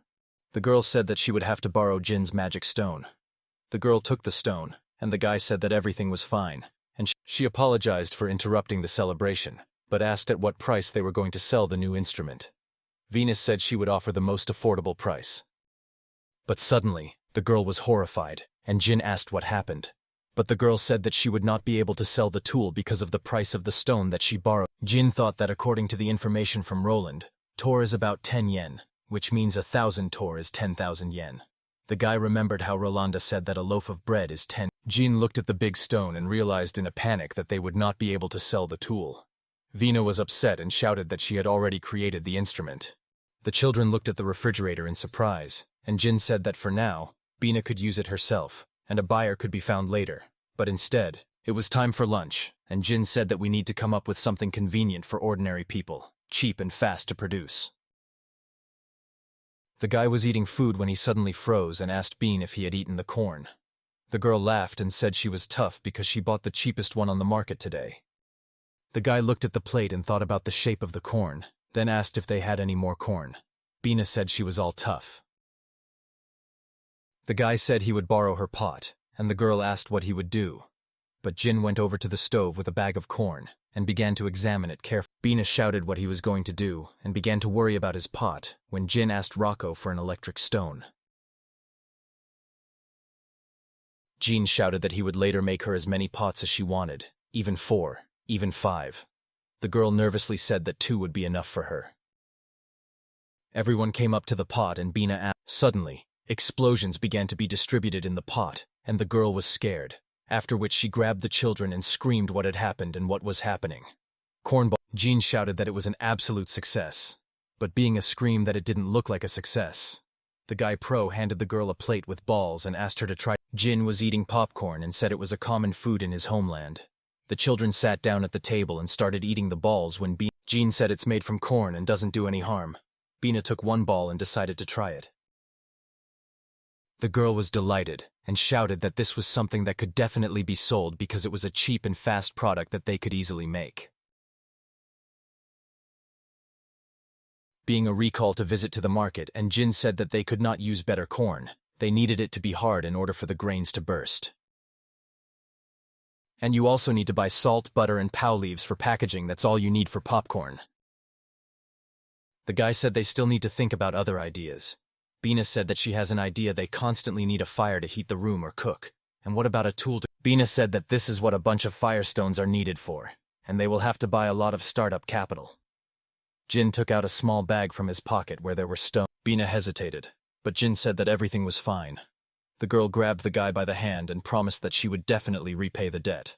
Jin said he was relying on her. The girl, Reiko, asked about the magic stones. Jin said that these were left over from Kaina's village, and Rocco asked if it was really okay to give them all away, because if all the tools sold out, then all the stones would be gone. Jin said he didn't fully understand what you were doing himself, but the stones were a souvenir from the village of Kana. The guy looked at the window and said he thought the villagers would say it was so like him. There is a counter with bottles on the shopping street. Jin said that a lighter is a good name. Bina put her palms together and said that a real battle was coming, and asked that the lighters be sold. Crowds of people walk along the shopping streets in search of interesting goods, when suddenly there is a noise on the street and people turn towards the counter of Jin and Bean. Customers are surprised that there are muffled explosions from popcorn on the counter, and begin to whisper about what kind of sound it was. The customers came up to the counter and the girl showed a dish of popcorn and said that it was light, crunchy, and still smelled of corn. It was easy to eat, and the children would definitely like it. Bina made Rocco eat popcorn and tell her how delicious it was. Customers started saying it smelled good and asked if it was really delicious. The first customer came up to the counter, handed over 5 tours and asked for 1 portion. Bina handed the treat to the customer, and the guy tasted some of their packaging. The rest of the people looked expectantly at the first customer as he tasted, but suddenly he began to eat popcorn with pleasure, and shouted for 2 more servings to be sold to him. The other customers had also placed orders, and now a large crowd was trying the new treat, and shouting that it was too tasty and crunchy. One of the customers Jin took a lighter and said that if you press the button, a small fire appears with which you can light a bonfire.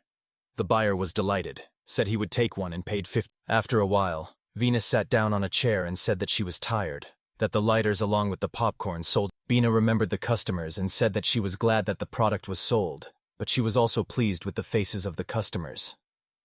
And so she thanked the guy with a smile.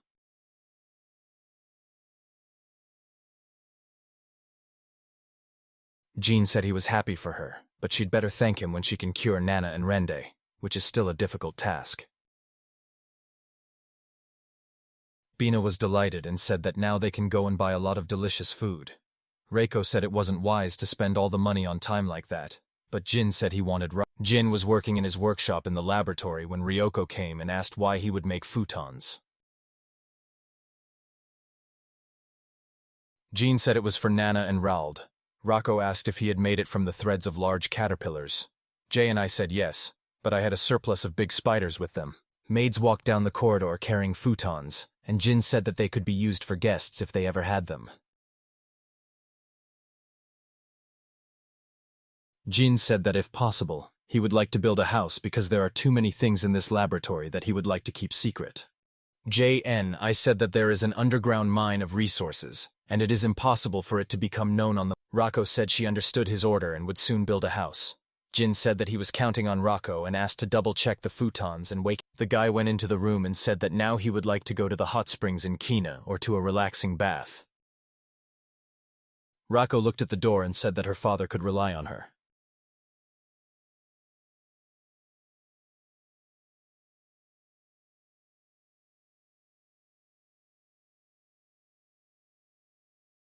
Jing came to Bina, and the girl immediately shouted that she had found a water heater and showed the guy the kettle. The girl said that she thought about how good it was to have warm water to wash or something else, and came up with it. Rocco brought the futons, and Bina asked if it was really them. Jin said they had extra materials, and he did it for Nana and Raold. Bina touched them and said that they were very warm, and she would like... Jin said that he had made a reserve and she could take one for herself. Bina said that she was relieved to think about Jin doing such things, and honestly she thought Jin was only doing weird things. The guy thought about spiders, and that the material from which futons are made is most likely not strange, because people in this already eat monsters, and if you count giant caterpillars for Jin said that of course he was a normal, ordinary craftsman named Jin Nito. Bina said that he and normal are antonyms, if only because he had extra materials at home. Bina said that if you look at Rocco, there is not a single crafting master. The ability to create an android and Jin is somewhat fundamental, but different from all other masters. Bina smiled and said that she had crossed the line and Jin shouldn't worry, because he probably has secrets that he can't talk about, and she's not going to find out from him. Rocco said that someone like Bean could be tactful, and the girl shouted out why she was saying such a thing. Jin thanked the... Bina screamed in shock that the teleportation gate is a legendary artifact, and how Jin can be an orphan who lives on a separate island. Bina said that this explains his knowledge of crafting skills. Jin said that these fruits grew on his island. Venus said she understood why Jin was having trouble telling everything. If the teleportation... She may not look serious, but she won't say a word. Jin said she was quite stubborn and looked like a stubborn person. After a while, the goods came to the shopping area and put the goods on the counter. Bina shouted that it was time to trade.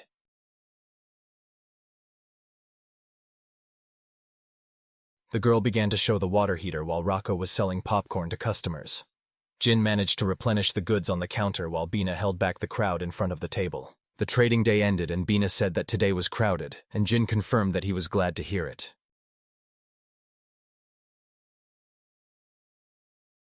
Suddenly, a gang of robbers with daggers appeared in front of the counter, but one man did ask if they were a glorified merchant shop. Bina was shocked and scared when she asked what to give, but Jin looked at the bandits and thought about what a cliché it was. Rocco handed the package to the bandit and said it was a food sample. The bandit asked what it was. Rocco said they wanted some, so they could help themselves. The band had got angry and shouted that they were making fun of them because they had come for money and swung his... Bina was afraid for the robot, but Reiko caught the bandit's fist in her palm. And the next moment she threw the giant aside. The rest of the robbers were watching their friend's flight when they suddenly shouted that they would now deal with the little girl and prepared their sword. The robot gripped the blade of the sword and rolled it up, saying that they thought they would at least get some popcorn, and the bandit was shocked when his sword was ruined, to which the other bandits rushed to attack, causing the robot to attack them. Rako delivered. The bandits were lying in a pile on the street, and Reiko said that he thanked them for the tasting. Jin called the robot, but Rako said she didn't kill them. The gang was sitting on the ground tied up with a rope. Jin said that since they had tied them up, what should they? Bina said it would be better to hand them over to the guards at the fortress. Suddenly, a man appeared in the crowd and said that he was leading them, and they didn't have to do it, because he witnessed a beautiful scene. Bina said they didn't have a farce here. The man clapped his hands and asked for forgiveness, and said that although he could not help them, he was delighted. The count said that he was interested in the rumors about popcorn, and he came to try it. The assistant said that he could ask for a chance, and Rako handed the package due to flee to the man. The count thanked her and paid the cost of the package, after which he tried it, and said that's why people like it. The count handed the package to the assistant and told him to try it too, but he refused. The count said he would take a few more packages and asked me to wrap them up with him. The count approached the comrades and asked if he could find out their names. The comrades introduced themselves and the count told the assistant to take care of the bandits and say goodbye to his. Bina calmed down and Jin said that they stood up to the count. If you think about it, he came personally. The comrades returned home and Venus said that she was very tired. Jin said that meeting bandits and a nobleman seemed like a common thing. The girl said that she did. Jin asked why public order on Blue Earth was so bad. Venus said there are a lot of people here, so crime is high. Bina said that the nobles who want a safe life live in the fortress, and to get inside you need a pass and something to prove your identity. Jin said he didn't think so because if the count came to them, it means that he was interested in her product, which means lighters, popcorn and water heaters will soon spread further. Jin said that this way Bean's name would become known among the nobles, and it meant that everyone would recognize her skills as The girl was delighted, but Jin told her to be careful, because fame always comes with risk. Jin recalled the events in Kind of Village and said that there are always people who know you and lend a helping hand. But there are also people who only think about their own benefit. Jin said it was good when people found out about her abilities, but you have to be careful not to get into any trouble, or you might get eliminated. Jin asked if Bina was listening to him, but the girl was happy with her dreams. Bina said that in her opinion, Rako said that she agreed with this opinion. Father meddles and other people's business too. There were children sleeping on futons in the room. When Jin said that, then he should stop teaching Bina. Another trading day at the counter ended, and being a shout-out that they had done a good job today, as expected from her. Jen whispered to Reiko that he had. Suddenly, a guy in a suit came up to the counter, and Bina was worried about his presence. The guy asked the girl if she was a bean crafting master. The guy bowed and said that he was the butler of Mr. Count Garin and his name was Cloud. One of the servants was buying popcorn for the young master, and now the count wants more. Cloud asked if it wasn't difficult. Bina got angry and started shouting that how to cook it, and they wanted too much. The butler bowed and said they would pay and asked the grill again. Bina looked at Jin with concern. The guy nodded to her and she told the butler that they could teach them. Cloud was delighted and said he would take her to their castle right now.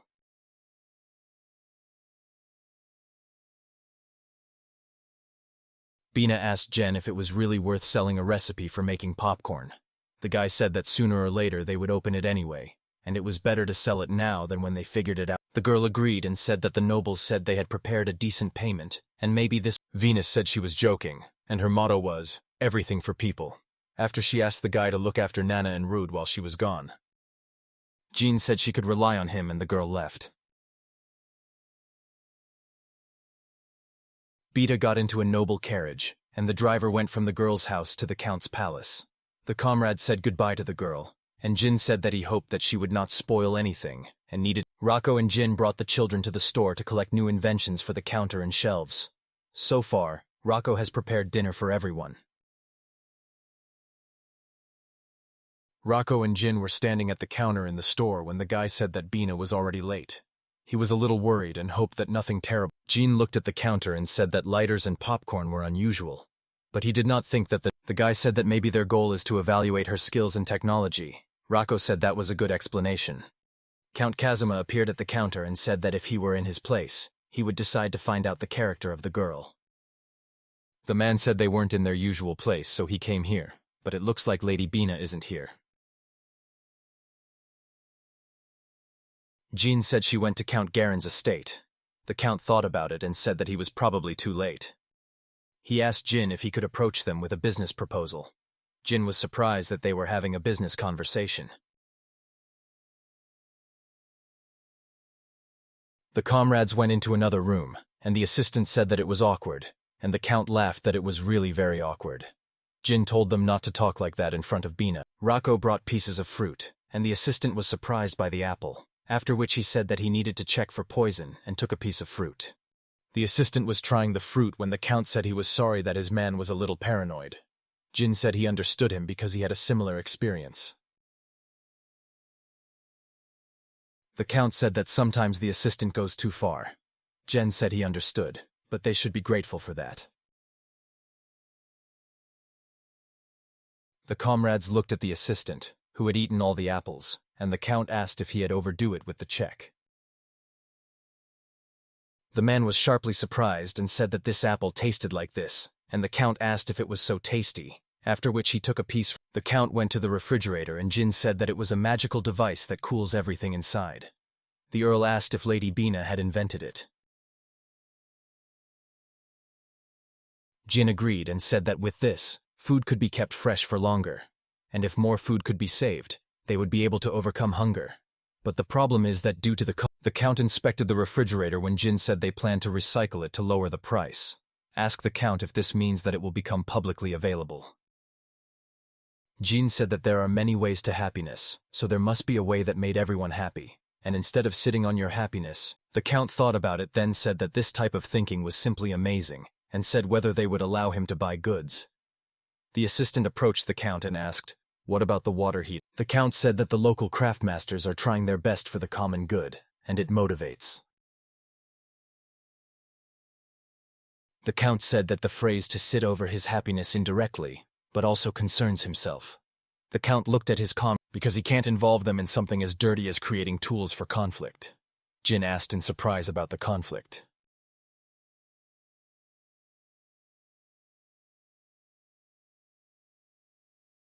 The Count took out a scroll, after which he said that there was information in the last 6 months that one of these people had supplied. The Count showed the map, and said that later, after investigation, it turned out that the supplies were. Jin was horrified when the Count said that all this was to increase his personal strength against beasts and golems, as well as against the. But if only this force had been used only for invasion, everything would have been fine.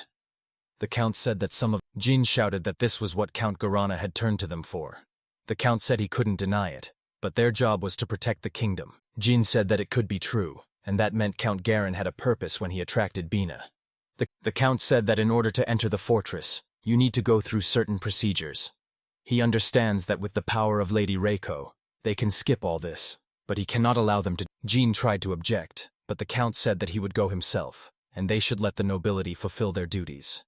The children looked out of the room when the Earl said that he would bring Lady. Jin asked the Count if he could rely on him. The Count told them to leave it to him, because it was also so that he could eat chilled apples at home. The comrades were sitting at home waiting when suddenly Rocco told her father to get out of here quickly. Several people in black hoods had joined the squad and were heading towards Bean's house. In the center of the squad was a huge knight with a heavy sword. Jean shouted that golems were really coming to them, and they were up to it too, and what was going on. Rocco took up a fighting stance in front of Jin. At Count Garen's estate, Bina was taking a hot bath. The girl was delighted, and said that to take a bath from them, as expected from the nobles, they clearly live well. The girl decided that she needed to try harder and got out of the water. Bina went out into the hallway where she met Cloud. The guy asked if she had a good time. Bina said that the temperature was just perfect. Claudius said that the Count's children liked it very much, and Bina was delighted. The guy said he would like to talk about a popcorn machine. Bina was shocked and asked again that it was 10,000 tour. The girl thought it was their monthly earnings, but the car was. Count Karana appeared in the corridor and asked why Kaluta was spending so much time buying one magic tool. Claude apologized to the Count. Suddenly, the Count said that Bina looked good, grabbed the girl by the hand and led her down the corridor.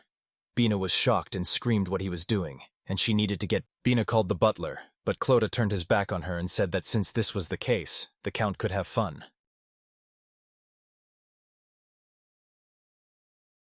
Being screened what they were doing, they were waiting for her at home. The Count grabbed the girl by the face and asked if she wanted any trouble to happen to them. The Count grabbed the girl by the robe and shouted that he did not need noisy women, after which he pushed the girl. Bina fell in the bed. The Count came closer and told her not to scare, and he would be gentle. Bina screamed for the Count to move away from her, but the man laughed insistently and said that if she were his, she would get a wonderful life. Bina screamed, when suddenly the door of the room opened and the butler Cloud ran out, who called. The Count met Kusum, and the guest said that he had disturbed them so late at night, but he had heard that Lady Bean was here. Kuzuma said that he went to the stable, but there was no one there. The Count began to shirk and pretended to be thinking about Bean, but Kazuma said that he had heard from the guards that the girl had not left the citadel, and asked if. The Count said that the girl was enjoying their great bathroom, and he forgot that he would be coming out soon.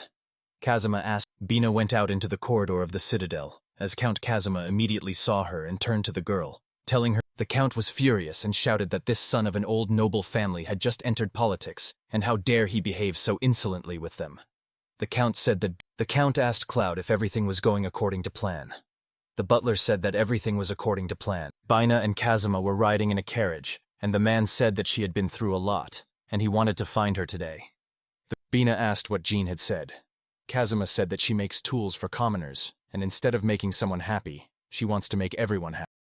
The Count said he would like to buy her refrigerator because it is a wonderful invention, but he does not think it would be good if he monopolized a. The Count said that he would like her to stay on her way to do something for everyone.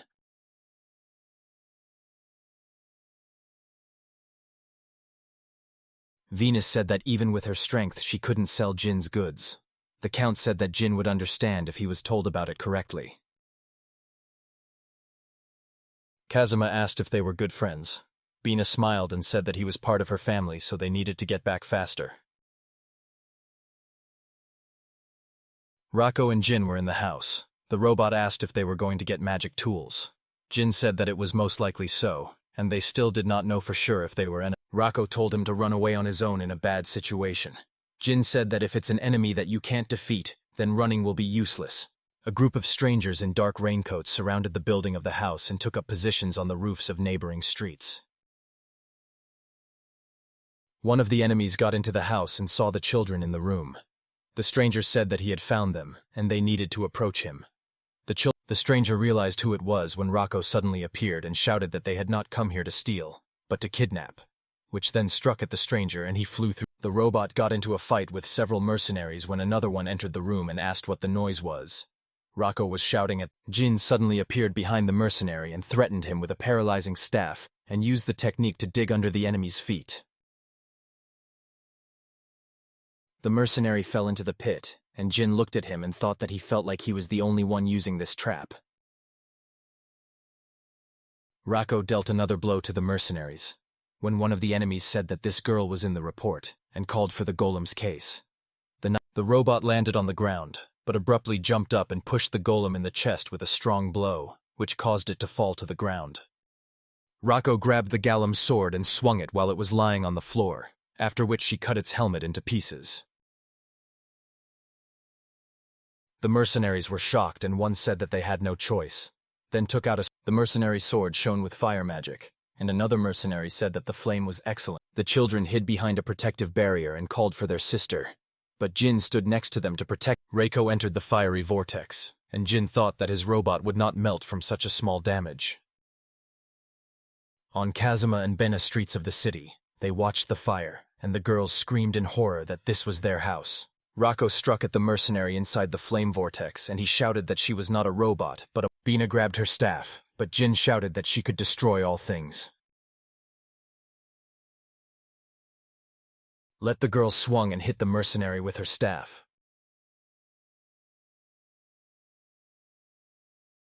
The children ran up to their sister and shouted that they were glad that she was all right.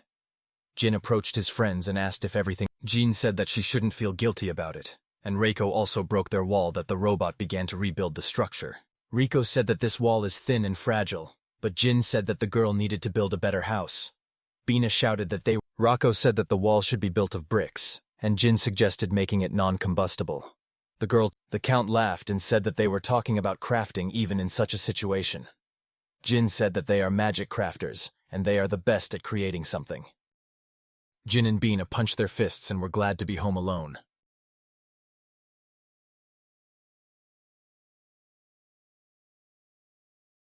The comrades examined the hole in the wall, being said it was a miracle that the workshop had survived.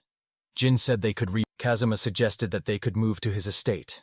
There is a possibility that the enemies did not surrender. Kazuma said that it was amazing how long Count Garano had been pretending to be stupid, and he believed that the Count would say that it was caused by. Kazuma said that the Count went too far and sent the Gallum. If the kidnapping was successful, then he would use the children to ensure that Lady Bina obeyed his orders. Bina was outraged, but Kazuma said that the act was terrible, especially from a noble. But even such people are needed by the country, and this shows how terrible the current situation is. Kazuma said they still have no evidence of a crime. Jin asked about the interrogation of the mercenaries, but Kazuma said that his assistant was already doing it because they. Jin shouted why Kazuna was telling Bina to just wait. Kazuna said that this was the best option, but Jin got angry and shouted how they could just wait, and he would go. Kazuma said that the Count was behaving unbecomingly for a noble, and he believed that Lady Rocco would easily destroy both the Count and his subordinates. But if the truth about the noble. Kazuma said Jin should think about how it would affect the citizens or Lady Bina. That's the reason he can't let him in. Jin said that it is easy to return hatred and use it as energy, but asked for time. He believes that the Count will test the medicine of the future. Bina hit Jin with a baton, and the guy asked her not to make a scary face. Bina said that if it was because of her, then she was fine and received the necessary support. Venus said that she loves this city and the kingdom, and Jin himself said that they should think about what they want to create for everyone. To begin with, she decided to create something for the people in the city. The girl said that after all, she needed money, and Jin said it was amazing, and the girl replied that Blue Land's best magic creator. Jin apologized to Kazuma for his behavior and asked him to take care of Bina. Kazuma made a promise and asked what about Jin Dono. Kazuma said that they could make a workshop in the form of an extension since he is Bina's but the robot came up to the guy and grabbed him. The friends tried to calm the robot down, but Reiko put the guy on her shoulders and said they were coming back. Jin asked Reiko to slow down and said goodbye to Bina. Bina asked what they were going to do, but then he thought that this was the last time they would see each other, and in any case, she had nothing to pay him with. After a while, Kazuma came into the office and asked Bina how her new workshop was, and if she needed some. Kazuma and Beto walked through the courtyard and the girl said that the Count was kind and treated magic crafters well. Before that, Kazuma said he recognized her when she became popular and he was different from her friends. After all, when he was little, his father told him to be strong and his mother to be kind, and because of this, he wants. Kazuma said that his mother died and his father died in the war with Solaria, but the guy looked at the children and said that right now they are his family, and he is not. Be a shout-out that she would cook lunch today, because Kazuma called them family, and she wants to make a special soup from leaves. If the Count wants to be a good nobleman, then he must eat the peasants' food. Count Garano shouted in anger that he had lost elite soldiers and a golem because of the girl and Kazuma. The man Cloud said Kuzum had no proof and couldn't contain their weakness. The Count shouted that the soldiers were alive and it was only. Kledu said that the case of the Gauln's attack on Soloria is closed. The Count believes that some of the nobles understand that something is wrong, especially those. The Count said that it would be a great failure if he was left alone. The nobles attack the inhabitants, and another country attacks. But false information doesn't work forever. And it's only a matter of time before the Count sat down on the sofa and said that now he was a puppet in the hands of other nobles. Why should he put up with all this? Because Bina shouted at the whole store for people to come and see that the magic craft shop was open again. The man asked the girl about her business and why there were no two of them, a boy and a girl with rabbit ears. Bina said that everything was correct, and the man asked if she really did not know what they were doing now. Venus said she doesn't worry about people taking vacations, but she knows they can do one thing right now.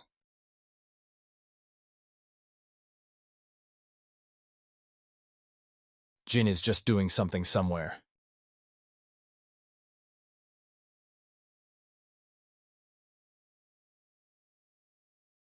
Jin finished the new invention and said that he wanted to create personal golems for Rako to connect them before activation.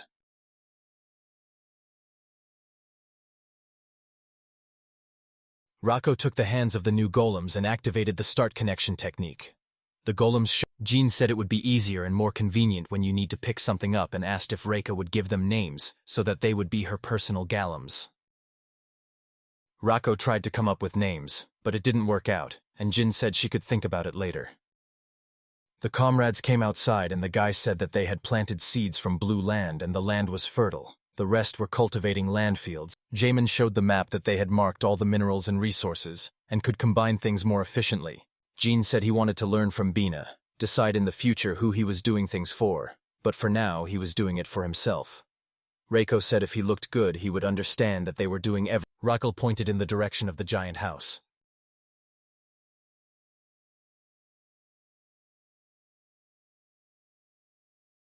Jun was shocked and delighted that the house was Japanese style and shouted that the house was the best.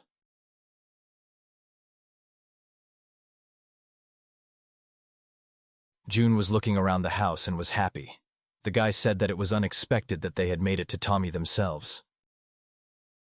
Rako said she doesn't have her father's memories, but she didn't do the tatami completely. The robot recreated the object using photographs. It's not the same thing, Jin said after watching Bina. He realized that he had missed the knowledge about magic, and they are important for becoming a Rako realized that Jin was not happy, and the guy said that he did not like it, that the difference in knowledge between him and the Airmaster was too big. Jin said he may have realized this after the incident in Kaina and tried to be quiet in Blue Land. Jin said that he must have. She thinks he's doing it out of common sense. Jen said that he needed to look for another way out. Now he was trying to create an engine, and everything was not going very well. Jin said it would be better if they had another way of transportation, such as cars, ships, and airplanes. Rako said they had a coma, but Jin said he wanted to make long trips comfortable. There is no gasoline or battery in this world, so the fuel will act as magic, and this. Jin took out a stack of papers and said that he needed to check something and asked Reiko to call the wind. The sheets formed into a whirlwind and Jin understood everything. The guy thought he was applying creation and digging, but they would also take effects to undo the recoil. Jin said the process didn't look easy, but it turned out to be very difficult. Jin said that if they had a rollback, then he would benefit. The guy took the material and decided to show Rako. The material turned into a pipe and Jin said that he used air magic for the test. Usually the engine uses energy from explosion and combustion, or releases energy from electricity. Rocket engine uses fuel only, but with magic you can keep the dynamic force and set the engine in motion, so you can do something more efficient. Jin finished the invention.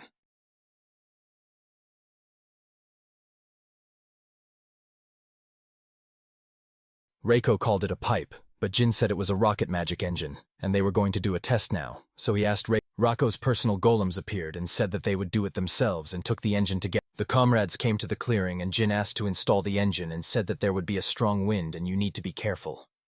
Rako grabbed onto it as a powerful stream of air burst out of it. Jen examined the invention and said that the recoil works, and with this they can hold the force and shout it for Rako to keep holding. Jean asked if she was okay and offered to use the help of personal golems, but the robot said that the airflow increased when suddenly Reiko lost her balance and lowered the engine down. Jin screamed in fright for the. Jean asked if everything was okay while the robot was sitting on the ground, and a broken engine was lying next to it. Jin said he would make a new one. Rako said that everything failed because of her. Jin shouted that his mistake was because he was thinking about the result. Although he uses magic, the essence of research and item creation does not change. Jin said that's why it's not Rako's fault. He told the robot to just go and take a bath. Riko was sitting in a hot spring.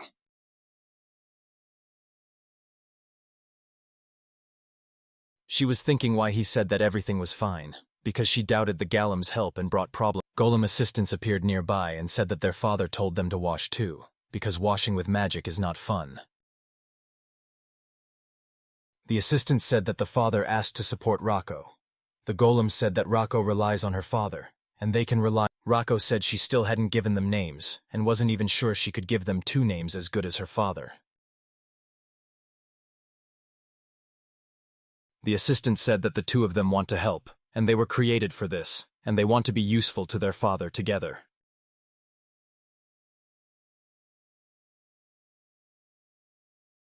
Rocco laughed and said that they were the same people, created by their father. The robots looked up at the sky when the assistant said that the moon would appear soon. Rocco told the assistants that one would be called Luna from the silver moon, and the other Soleil from the golden sun. Rocco came to the workshop and Jin said that he had converted the research room into an experiment room, because they should make a real rocket in the future. Jin said that they would easily test and improve the rocket magic engine here. It remains to put it on a crane and test it, so that he would leave it to her, Soleil and Luna. The robots went into the experimental room. Jin took a seat behind the safety glass and waved to the assistants. The rocket engine was activated and Reiko and her assistants held it in place.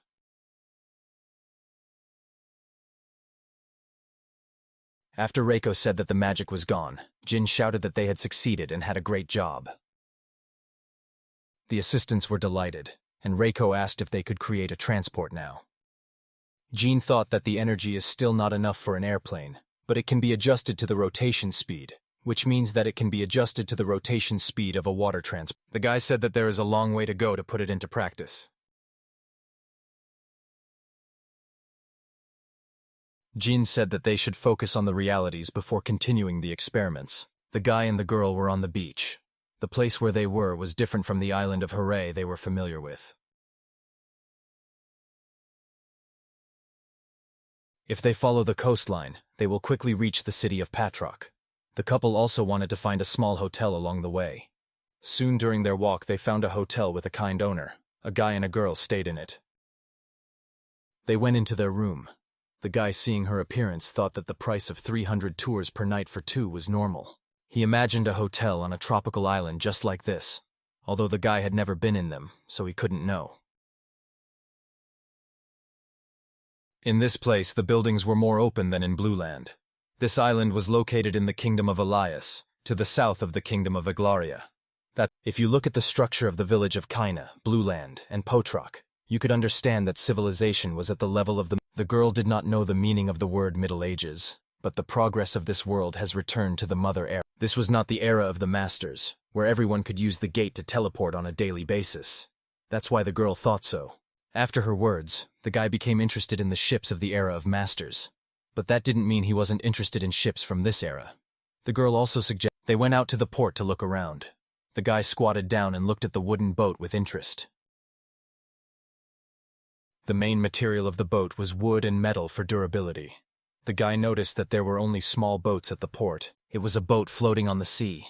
But the peculiarity here was not the girl, but the golem next to her. The guy saw that he was using his hands as paddles. The golem was the engine for the boat after all. They did not, but the golem's arms were too weak, and it was easy to lose balance in any event. And then there will be the guy was thinking about attaching the golem to the catamaran. A man was secretly listening to his words. He was interested in Jin's words. Jim continued talking. The catamaran was a vessel that could constantly move at high speed. There was one drawback to it. It was possible to turn over on sharp turns. The unknown man got up from his boat and confessed to Jin that he had been eavesdropping on him. The girl realized that she had an exotic appearance. Her tan skin perfectly matched her blonde hair. The girl thought that Jen was a shipbuilder. She apologized to the guy for her eavesdropping, but in this city, the girl was the only one who created these ships. Jin almost confessed to the girl that he was a master at magic crafting, but he was able to come to his senses. The guy told her that he was a girl with a strong interest wanted to find out any information about the guy. He was a little confused by her numerous questions. She was overjoyed because the guy didn't serve anyone and wasn't a member of the guild. For her, it was a blessing of the sea. Jin's companion did not want to interact with the girl, as she was more likely to get them into trouble. Jin wanted to ask her if a group of 3 people came to the cafe. The girl brought me to this place because it was delicious and cheap. A girl with an exotic appearance introduced herself to them. Her name was Marcia. She was a shipbuilder from a neighbor. Jin wanted to know what Marcia wanted to talk to him about. The girl, pointing her finger towards the sea, pointed out the reason for her acquaintance with them. There was a boat he knew in the sea. It was a boat with a girl and a golem that was attached instead of an engine and oars. The guy was a little confused by such a simple name. He told Marcia that they were not from this country, so they did not know about them. Marcia, looking at Rocco, now understood why they had such boring clothes. That explained everything. The kingdom of Elias is surrounded by the sea, so they were rich in seafood, such as fish and other seafood. They also participated in many competitions on ships. The guy, while enjoying the meal, it was interesting to listen to the story. Therefore, Marcia immediately invited Jin to participate in this competition together. The guy was taken aback by her quick actions. The girl apologized. She was used to rushing because of her work. She informed him that the race would start in 5 days. Jin was stunned by the news, but that's exactly why Marcy was in such a hurry.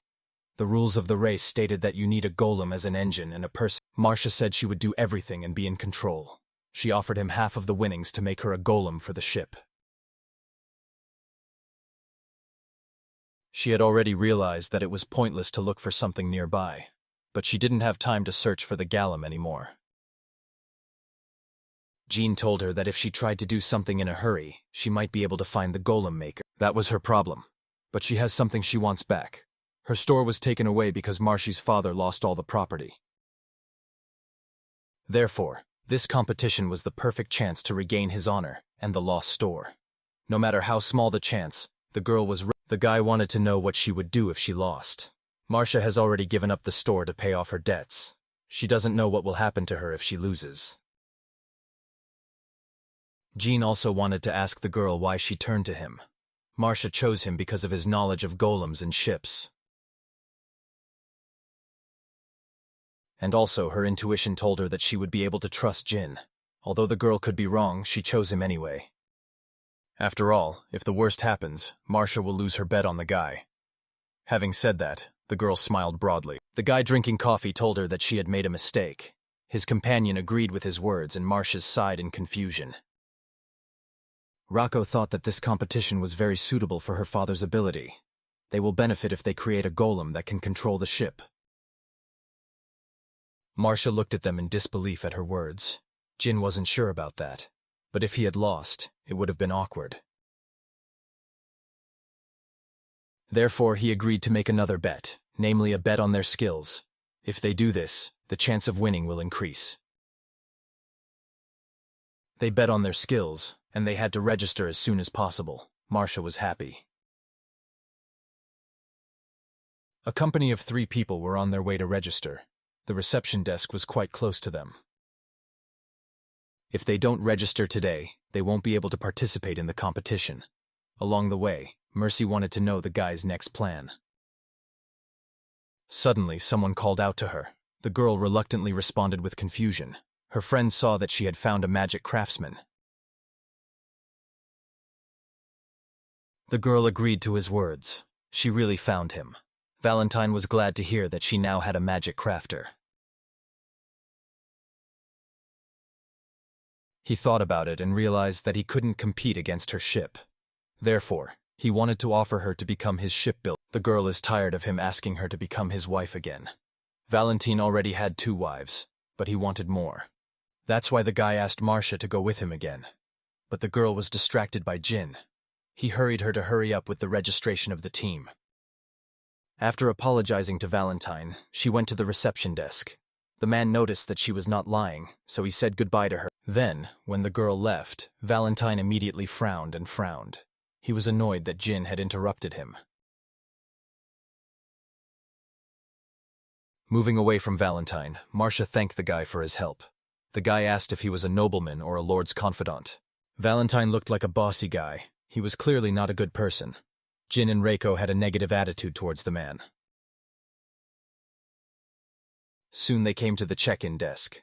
Marcia went to register her team for the race. She needed to name her participants. She assumed the role of shipbuilder and controller, and Jin was a magic crafter who would create a galleon. The employee asked the guy for a magic crafter's license or proof of membership in the guild. However, Jin had nothing. Then the employee asked him for examples of the guy's work. Reiko came forward as an example of Jin's work, but he stopped her. The employee looked at the guy uncomprehendingly. Jin also told Tom that he had left his examples of work at the hotel. Therefore, the employee had to conduct a small test for the guy. Jin was stunned by the sudden test. The employee took out 2 small pieces and put them on the counter. He asked him to form and modify something from these materials. The guy looked at the employee, took the guy out and asked him to go into the room. Rako was worried that the guy had left, out of anxiety, but he reassured her and promised to finish the test quickly.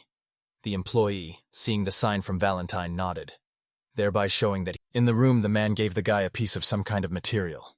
Jin, taking it in his hands, the guy didn't know what to make of this stuff. He had several options for things he could turn blue copper into. But then his attention was attracted by the things on the hanger. These were the swimsuits that were used in the last competition. They organized a competition. Jin, seeing this, was able to make his choice. He had to realize his idea on a certain table. The guy put the blue copper on the table and began the magic of shaping the material. Copper was slowly changing under its influence. The magic circle drawn under the table lit up. The guy noticed the light emission that appeared and looked at it in disbelief.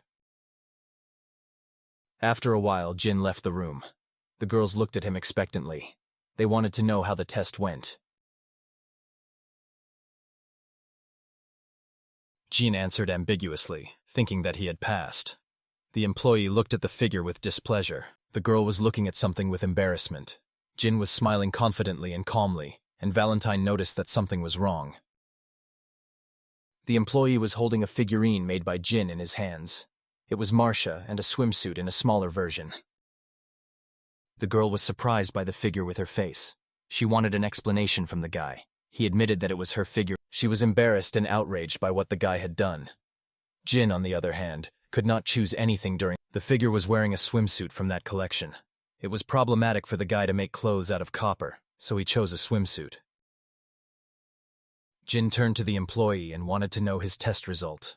The man noticed the guy's speed and accuracy. Therefore, Jin was able to register as a magic crafter, and he also became a participant in the 10th. The guy, upon hearing this news, suggested that everyone immediately arrange a meeting. Marcia hadn't forgiven him for the swimsuit yet. Valentine saw everything that happened to Marcia's team during this time. The man was unhappy that the girl was able to get a magic. He approached the employee and wanted to know what happened. The employee said that he used that table. The device that interfered with the activation of magic was under the table. The crystal and the circle were completely burned out. Valentine realized everything with amazement. He wanted to find out who this guy was if he was able to defuse the device. But then I thought that the device probably just broke down on its own. There was no other option in the but the man didn't care about the device anymore. After all, Valentine had another plan for mastering Marcia. Valentine confidently thought that he would win the competition and get Marcia. He will do anything for this. Then he asked the employee for a statuette with Maria's face, but he did not give it to him. He needed to show the figure to the mayor of Petroka received a figurine. He praised the one who made it. The man also decided that he would design a swimsuit for a women's swimming competition. Evening came. The company celebrated the birth of the MDR team. Marcia was happy about it. The guy didn't understand the name of the team. These were the capital letters of their names. Marcia, Jean, and he wanted to postpone the celebration. He needed to find out what they should do next. Marcia did not understand the meaning of his question. Jin was referring to what their plan was for the competition. He still didn't know the rules of the race yet, but Marcia took the brochure with the rules. The guy began to read into it. The rules were vague. There were no restrictions on the size and weight. There were also special awards for the design and idea of the ship. Jin saw it in the rules brochure. They shouldn't have any problems with speed, so they should think about. The guy was trying to win what they could, but he didn't understand why only women could be controllers. It was because of the boss's wish. The next day, Marcia didn't know what to do with the golem. The guy also told her not to forget about the boat. The girl did not understand his words because they already had a boat. However, she was not suitable for them to compete. If they want to be the fastest, they must also consider the balance of the golem and the boat. Leaving everything as it is, compatibility and if they only had 4 days left, they should finish the basic construction faster, then conduct a test launch and modify the boat. The girl thought that they would lose time if they redid the boat, but if they use it as a base, they won't be able to finish it in time.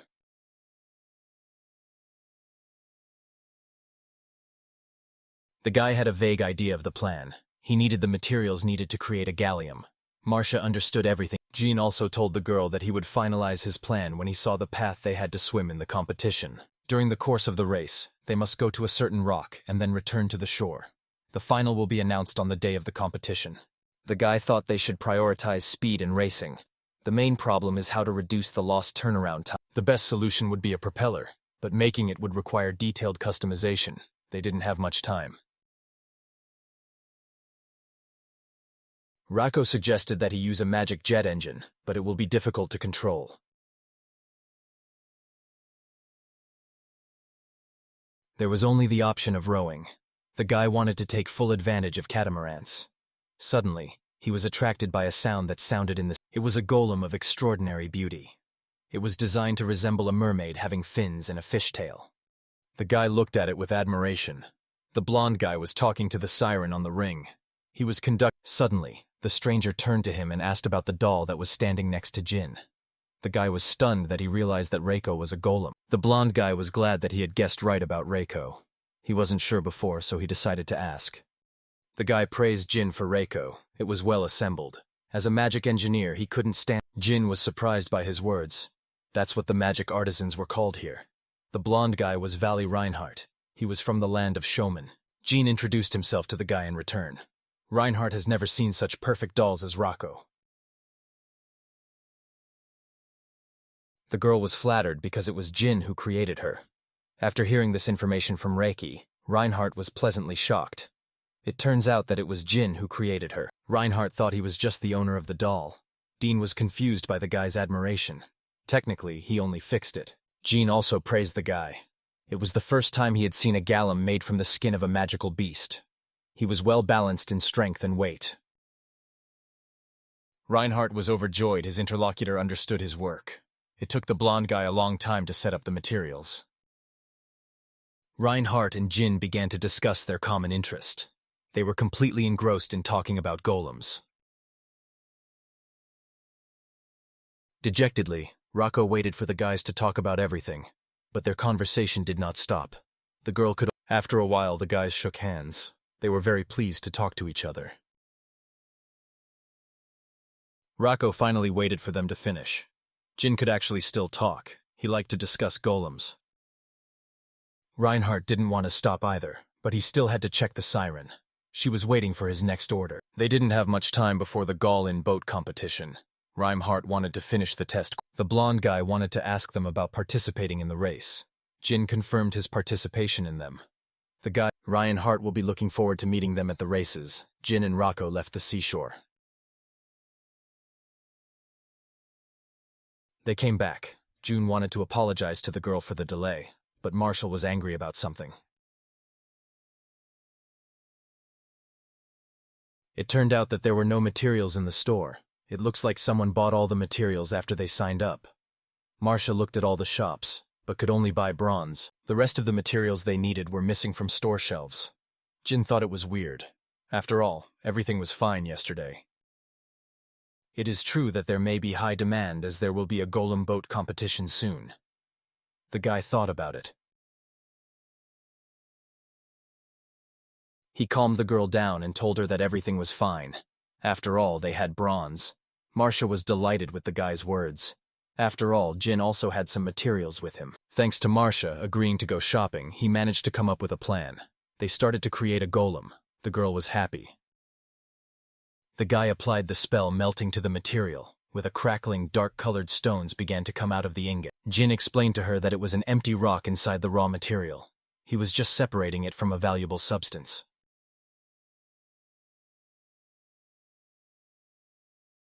The guy told Reiko to use the bronze to create the outer layer of the golem. Marcia's appearance was taken as a reference golem. Marcia was surprised that Rako could use magic too. The guy did not deny it because she was his sister after all. The girl was delighted with this amazing duo consisting of a brother and sister. The guy had to agree. Rako was a very capable sister. Soon they were done, and Marcia was glad. Suddenly she noticed that their golem was created by a humanoid type. The girl had heard that the golem would be created based on her prototype, but she thought that the golem would be made with ores or something else. There were many ways to control the ship. For example, to make golems with paddles instead of hands. However, the humanoid type also had its advantages. Marcia started to think about it, but the girl was glad to be able to name the golem she thought that someone else would name it. But after all, Marcia was a master. The girl came up with the name Enro for the golem. The guy accepted it. After that, the golem opened its eyes and the golem suddenly shouted and said incomprehensible words to Marcia. The girl stared blankly at the golem. Jin apologized to her. It was his fault he forgot to install the language program. Besides, bringing the hands of the girl and the golem closer, the guy used the magic spell, information transfer. He transferred Marcia's knowledge to the golem so that Enro could control the boat. Now Enro can also help them build a boat. That's why the guy created the humanoid type. This was just one of the advantages of such a golem. The guy called out to Jin wanted to show Marcia what only a humanoid type of golem can do. The creation of the boat began. Meanwhile, when Rocco and Oro were busy building the ship, the guy wanted to show Marcia. There was a move that only a humanoid. Soon everything was ready. The boat was waiting for them at the port. She was perfect. The girl looked at the boat enthusiastically, even though she did not understand how it worked. The guy explained that the boat works with the help of legs. It uses pedals to rotate the water wheel, and the rotation will be used as a force for movement. Marcia wasn't sure if the boat would work. That's why the guy wanted to prove it back. Rocco was already in the boat. The girl began to pedal. She did all this with great power. Because of this, the boat sailed through the water at lightning speed. Marcia and Enro silently heard the guy scream due to the tremendous speed of the boat. They were completely doused with water. Marcia only said with determination that they would win. Sunset came. Marcia and Enro returned after a boat ride. This is what Jin noticed. The girl praised the boat. It was fast and stable and easily controlled. The Swan was a wonderful boat.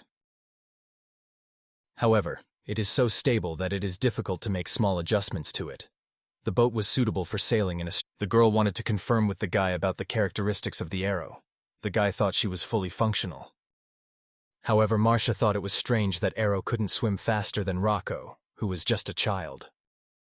After a while, the guy explained about Rocco. Marcia was slightly surprised to learn that Rocco was actually a doll.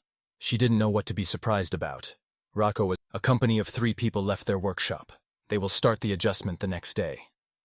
Unknown people. Night fell. Everyone was fast asleep in their rooms. Except for Rocco. She looked reverently at... Suddenly she heard the sound of footsteps. Those came from Marcia's room. The girl narrowed her eyes, frowning. Rocco realized from the sound of footsteps that there were 2 strangers. The girl got out of bed and ran towards them. 2 bandits tried to break into the lock of Marcia's room door and break into it. But they were stopped for a... Rocco thought that the uninvited guests had the wrong number. But when she saw one of them with a gun, she immediately changed her mind. But Rocco responded with lightning speed and headed towards the bandits. She wanted them... With one blow, she immobilized the man. Then Reiko moved with lightning speed to the second guy. She dealt with him in one blow. The men were unconscious. Reiko didn't know what to do with the unconscious bandits. When suddenly, Rocco buried the unconscious bandits in the sand up to their necks on the seashore and left a warning sign. It said they were The girl did not understand why they did it. But suddenly she noticed a fire in the distance. It was in this direction that the workshop... Soon, a group of 3 people were running towards the workshop.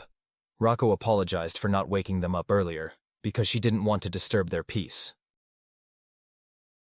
Marcia was worried that the Swan would be burned, but Jin was sure that the boat was safe.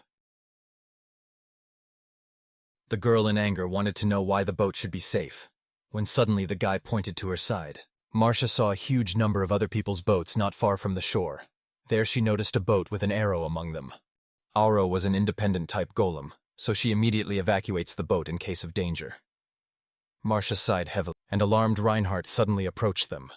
He told Jin that it was too early for them to relax. The guy was surprised. If everything continues, the fire will spread throughout the port. A number of people gathered to put out the fire. However, things turned out very bad. A terrifying sea serpent of doom emerged from the sea. It reached an enormous size and had a mouthful of small, sharp teeth. Sean and Marcia were shocked by the sight of him. It was a monster that usually appeared only on the open sea. At the moment, the siren is attracting the monster's attention, but it won't last long.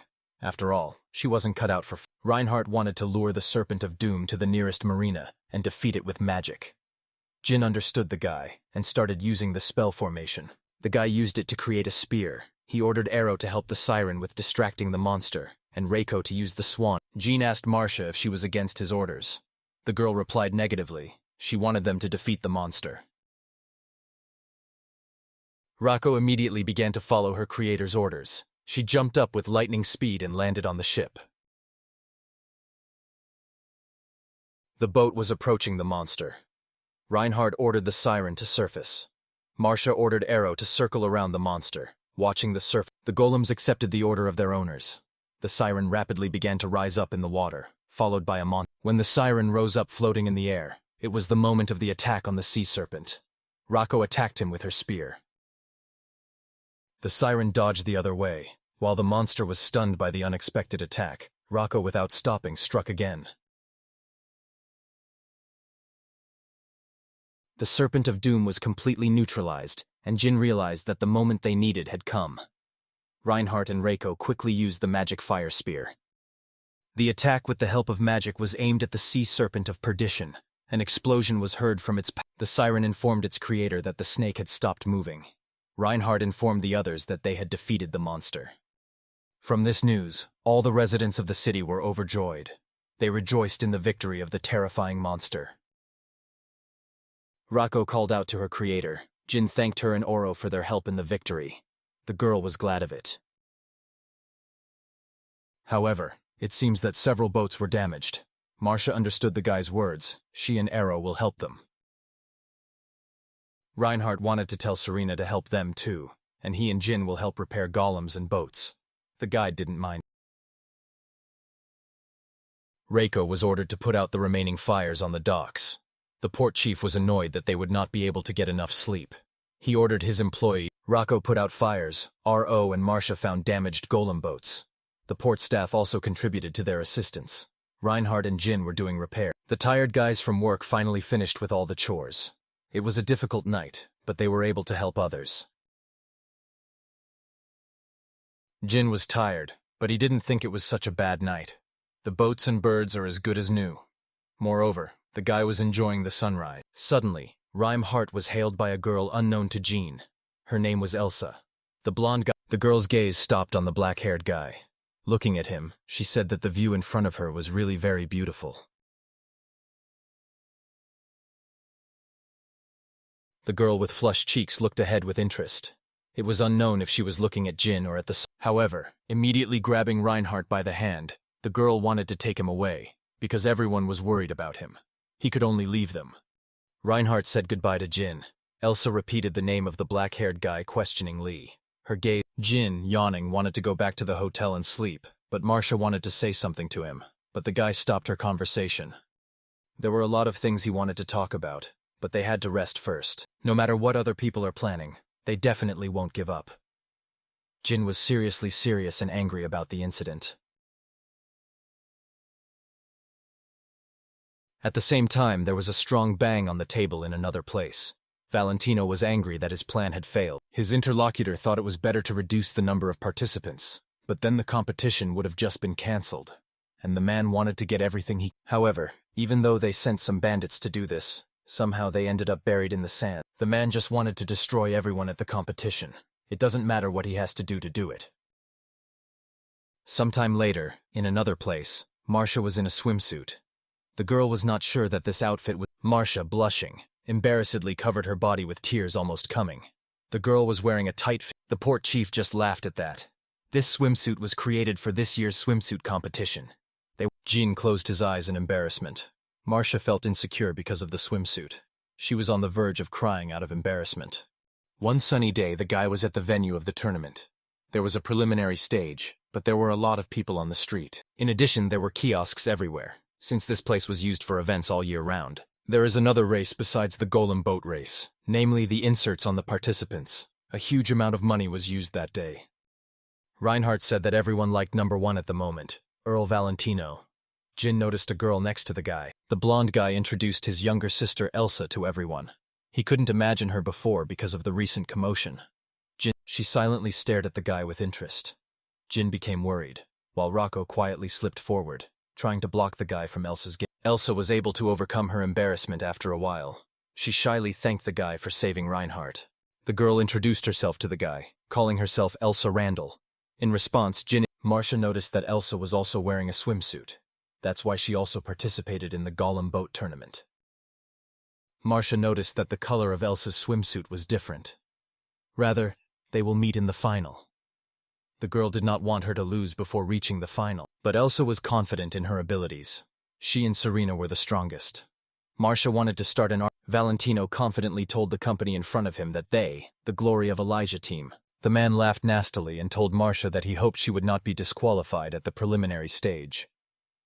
A huge number of people were sitting in the stadium. The 10th Golem boat race will begin soon. This time, as many as 35. The commentator introduced himself to the audience and paid attention to the special guests. The first was the mayor. The kingdom of Elias possessed many kinds of artifacts. The commentator used one of them, Jean noticed the convenience of the artifacts. He could have created them, but the guy didn't have any TV shows, so he wasn't interested. The participants of the race appeared on the screen. All the spectators of the tournament noticed that the design of the swimsuit for the competition has changed. The participants were grouped according to the color of their swimsuit. The group consisted of 5 people. They prepared 7. The mayor of Petroka on the screen showed a figure in the form of a girl made by Jan on the test. Branand examined the figure carefully. He noticed that it was made of copper. He also spotted Marcia's column. The man saw the water wheels of the boat. He was surprised that they used them as an energy source. Marcia's team. The commentator asked Bernand if he was involved with any other team. Bernand drew attention to the number 1 contestant, Earl Valentino. His golem had a giant body and 2 large paddles along with it, although it looked simple, but rather the golem. Then the commentator drew attention to the mermaid golem number 3. Siren. The design is ideal for moving in water. She was also. The commentator also drew attention to the winged golem number 27, and the 4-armed golem number 28. However, even if they had the perfect boat and golem, they would not be able to win without the ability to control them. No one knew who would win the first place. The Master of Magic wished everyone great performances after his speech. There was loud applause from the entire stadium. The commentators started looking for something in the box. They needed to identify with the first group included all the participants in a dark blue swimsuit. Marcia was wearing exactly that color. She was a little nervous. The girl was hoping to take a look at the others before the race. There was already a magic eye behind her, so, raising her hand up, the girl announced with all determination that she would overtake everyone after the turn. Therefore, her rivals must do everything possible to. Marcia's statement to the entire stadium made the audience come to an indescribable delight. But not everyone was happy with her statement. Soon, all the participants of the first swim lined up. All the participants had a serious expression. Suddenly, one of the participants turned to Marcia. She thanked her, and the girl's golem was engulfed in flames on the dock. But thanks to Marcia, she was able to participate in the race. However, the girl warned Marcia that the match was a match, so she would not lose. Marcia was inspired by her and also said that the countdown has begun. The audience was excited about the upcoming race. The contestants were also waiting for the start of the match, and soon the score ended. The start of the first race has come. Instantly, the participants headed forward. All of them started at the same. A great leap forward happened thanks to a golem with strong arms. The oars made a big splash when swimming. Participant 14 was happy about this. She believed in her victory. Even participants 35 and 28 couldn't catch up with her boat. It doesn't matter what kind of strange boat they used. Even if the column has 4 arms, speed was the main thing here. Strength is what they need. The participant number 14 accelerated even more. She was confident of her victory.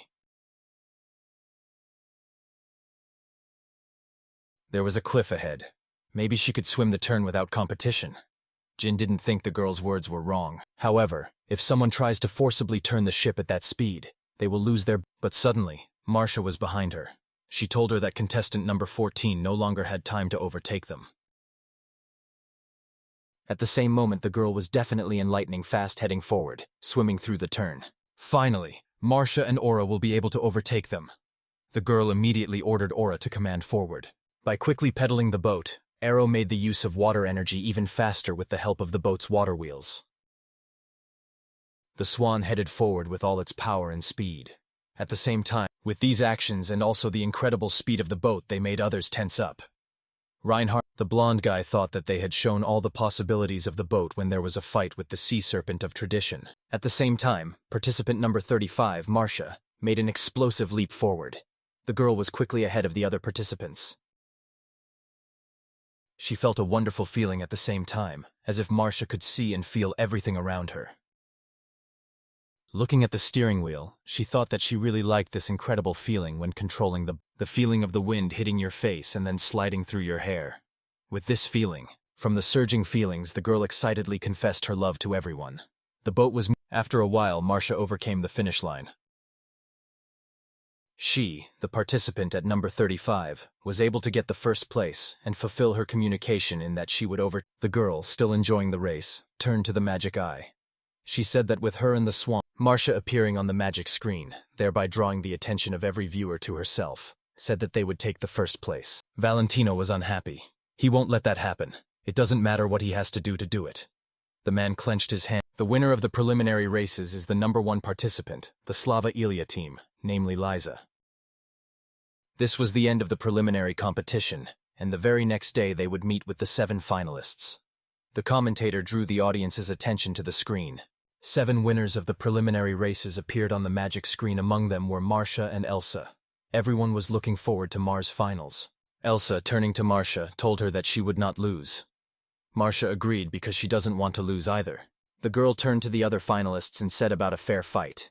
All participants agreed with this rule. Already at the hotel, Jin scolded the girl slightly. After all, she put on a show at the race. Marcia began to apologize to the guy. If she hadn't done something like that, she would have left herself an escape route. Jin didn't understand about running away. Marcia had the best golem and the best boat. Therefore, if by some chance she could not control them, then in order not to run away, the girl did it. She said those words to hold on to her weak self. Marcia's hands began to tremble at the admission of her weakness. For some reason, it seemed to her that even a weak person like her could fight normally. Marcia, after her words, only looked sadly and weakly at her trembling hand. The guy wanted to say something to the girl, but Rocco beat him to it. She told Marcia she shouldn't worry, because Era was a golem created by Reiko's father and the swan was also modified by the guy. From her words, Marcia stopped feeling sad. She felt fine, but Reiko kept talking. Marcia was the only one on the battlefield. The one who can give the appropriate orders to Arrow, and the one who can control the boat, was Marcia. And the one who perfectly controlled the best golem and boat, and captured the victory in the qualifying matches, was also her. Marcia smiled and noticed that Rocco didn't compliment well. Jin promised that he would teach her that, but Rocco wanted to resist because for her it was not a compliment. Marcia, patting Rocco's head, with a wide smile understood the girl's words. She will meet their expectations and win this tournament. After all, it was for her own good. Evening came on the street. The trio approached a beautiful building. Marcia was worried about this place because it was for the nobility. But the guy did not make a mistake with the place. They came to the right building. Earlier, Reinhardt, having seen the Galam and Jean's boat in action, invited the guy to have dinner together. Reinhardt had already booked a table and handed the guy an invitation letter, not letting Tom refuse him. Jin remembered what Reinhardt had told him then. Marcio was surprised that the guy was so weak to pressure and couldn't refuse. Suddenly, Reinhardt and Elsa approached them. They thanked those for their presence and wanted to go into the building with them. Jin barely greeted them as he and Rocco tried to hold Marcia back. After all, she wanted to go back to the hotel. The company entered the building. Delicious and luxurious-looking dishes were waiting on the table, while Fragrance team was coming from them. Lady Marcia and her MDR team were sitting across from the Randall family. The girl was worried and wanted to leave, but Jin calmed her down. Reinhardt and Elsa's team was called the Blue Marine. Reinhardt called them over to celebrate passing the preliminary tests. The girl stuttered and wished them good health. She was very nervous, and Reinhardt noticed that. He asked her about her condition. She was concerned about the interior of the room. The room was decorated with luxurious and expensive things, and there were also maids and a butler. Marcia nervously asked the guy if he was a noble. Reinhardt agreed he was the 4th son in the family. It wasn't necessary to pay attention to it. After all, he is a man from the kingdom of Shalar. So the guy said not to worry about his behavior in front of him. Jean wanted to know what they were going to talk about. Reinhardt immediately cheered up. He wanted to start a conversation about boats and golems, but he was stopped by his sister's reproachful glance in Reinhardt's direction. So the guy stopped talking about it. Jin realized that Reinhardt wanted to talk to them about another topic. There was one more issue they needed to discuss. The blonde guy wanted to talk to them about the fire that happened recently. Everyone immediately became serious. The fire was set on fire at Marcia's cruise dock, and from there it spread to other berths. Marcia didn't believe it, because they didn't leave any combustible items on the dock. Reinhardt thought so too. Jin realized that someone had started a fire and the perpetrator was targeting Marcia. The girl was surprised by this. She didn't understand why someone was targeting her. Jin also didn't know why someone was targeting the girl. The guy also noticed that Randall invited them in order to find out if they had someone in mind. Reinhardt agreed with his suggestion. Marseille began to list possible enemies. It could have been anyone she knew. The guys were surprised by the number of her enemies. Of all the list, she believed that her father's debt was the main problem. But the guy thought differently. If it was a question of debt, then it would be more profitable to sell her boat than to set fire to the pier. Rocco remembered that there were several people who wanted to kidnap Marcia that night. Then she thought they were just ordinary bullies. This meant that there was a possibility that the perpetrator was targeting Marcia and her boat.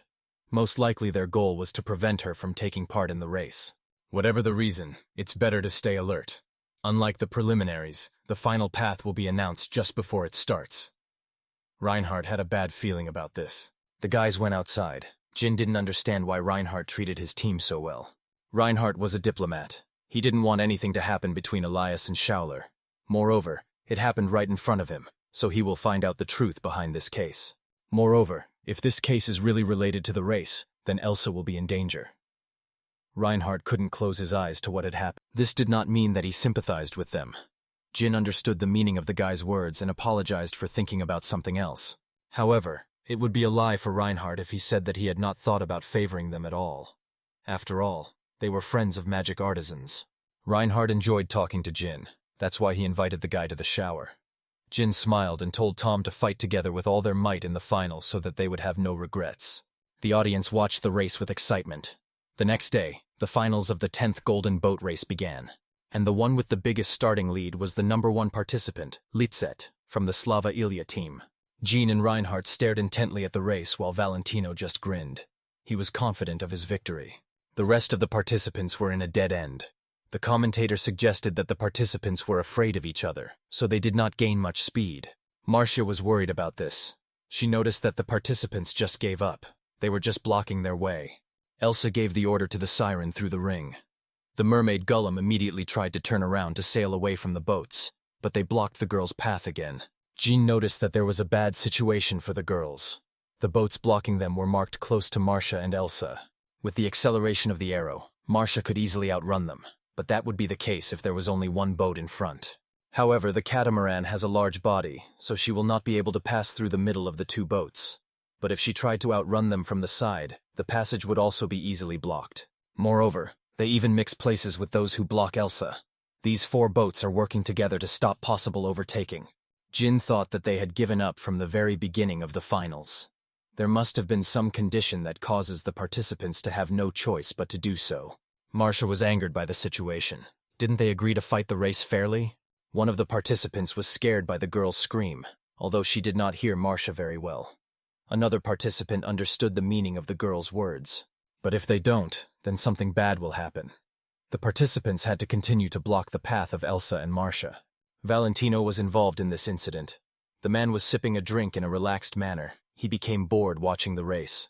It was good for him, because everything was going as he had planned. Valentino will definitely make Marcia his own. The girl is angry. She didn't want them to get in her way, no matter what their reason or purpose was. Everyone joined this race for their own reasons. There are a lot of people who dropped out at the preliminary stage, so that only those who want to fight with all their might would do something like that remain. Marcia didn't know who was behind it, but they didn't dare to hinder those who want to fight seriously. They didn't dare to do something so despicable. The girl immediately ordered Arrow to turn around. The golem accepted the order of its controller, and the boat began to pull back. The participants were shocked by this. One of them noticed that Marcia was turning left and wanted to prevent her from changing lanes. But Marcia, confidently and calmly managed to slip through and move forward, leaving those participants behind her. The audience was shocked by her sudden movement and overtaking of the participants. She didn't just slow down, but immediately created a big gap. Then she pretended to walk away slowly. Then, when those two boats were lured inside, Marcia made a sudden acceleration. It was a rough game, using Arrow's instant power. However, it was the best move Marciore could come up with. In order to make full use of the best golem and boat, a good skill in management was also needed. The guy was glad that Marcia was able to find a way out of the situation. Jin stroked Rocco's head. She was happy too. But suddenly, Rocco noticed a lot of magical reactions from the sea. They were approaching Marcia at high speed. This reaction meant only one thing. The girl recognized them as a flock of sea snakes of doom, sailing in one direction. The guy hearing Rocco's words immediately became serious. He was worried about a pack of sea snakes. There were about 30 of them. A huge flock of sea snakes of doom was heading towards Marcia and the rest of the participants. Jin realized that the situation was serious. He was alarmed that they had appeared at a certain moment. Rocco suggested canceling the tournament, but even with the cancellation, the flock will be able to catch up with the participants. They will not have time to swim away from them quickly. The guy asked the girl if she could beat them. Rocco could beat them. It was easy for her to do it. Although she was worried about their location, the pack was at the back of the island. Rocco wasn't sure if she could get there in time. Jin thought that if he could create a swan, then he could get there in time. Therefore, he immediately went to the pier and Rocco's arms. The guy brought a device in the form of a small rocket. He was going to attach it to the spare boat. The problem was the stability and strength of the boat. Therefore, they had to work with the spare parts of the swan for now. Then they just have to do everything. The guy hoped that the ship would not collapse. Jin turned to Rocco. But the guy wasn't enough for the role of controller, so Rocco also had to control the steering wheel with one hand. Jin will control the exit. With the help of the device, they will not exhaust their magic power. Rocco noticed that the situation was the exact opposite of a gallon boat race. The guy didn't understand the meaning of her words. Immediately, Jin began to steer the boat. He started the maxi jet engine. The boat sped across the water at lightning speed.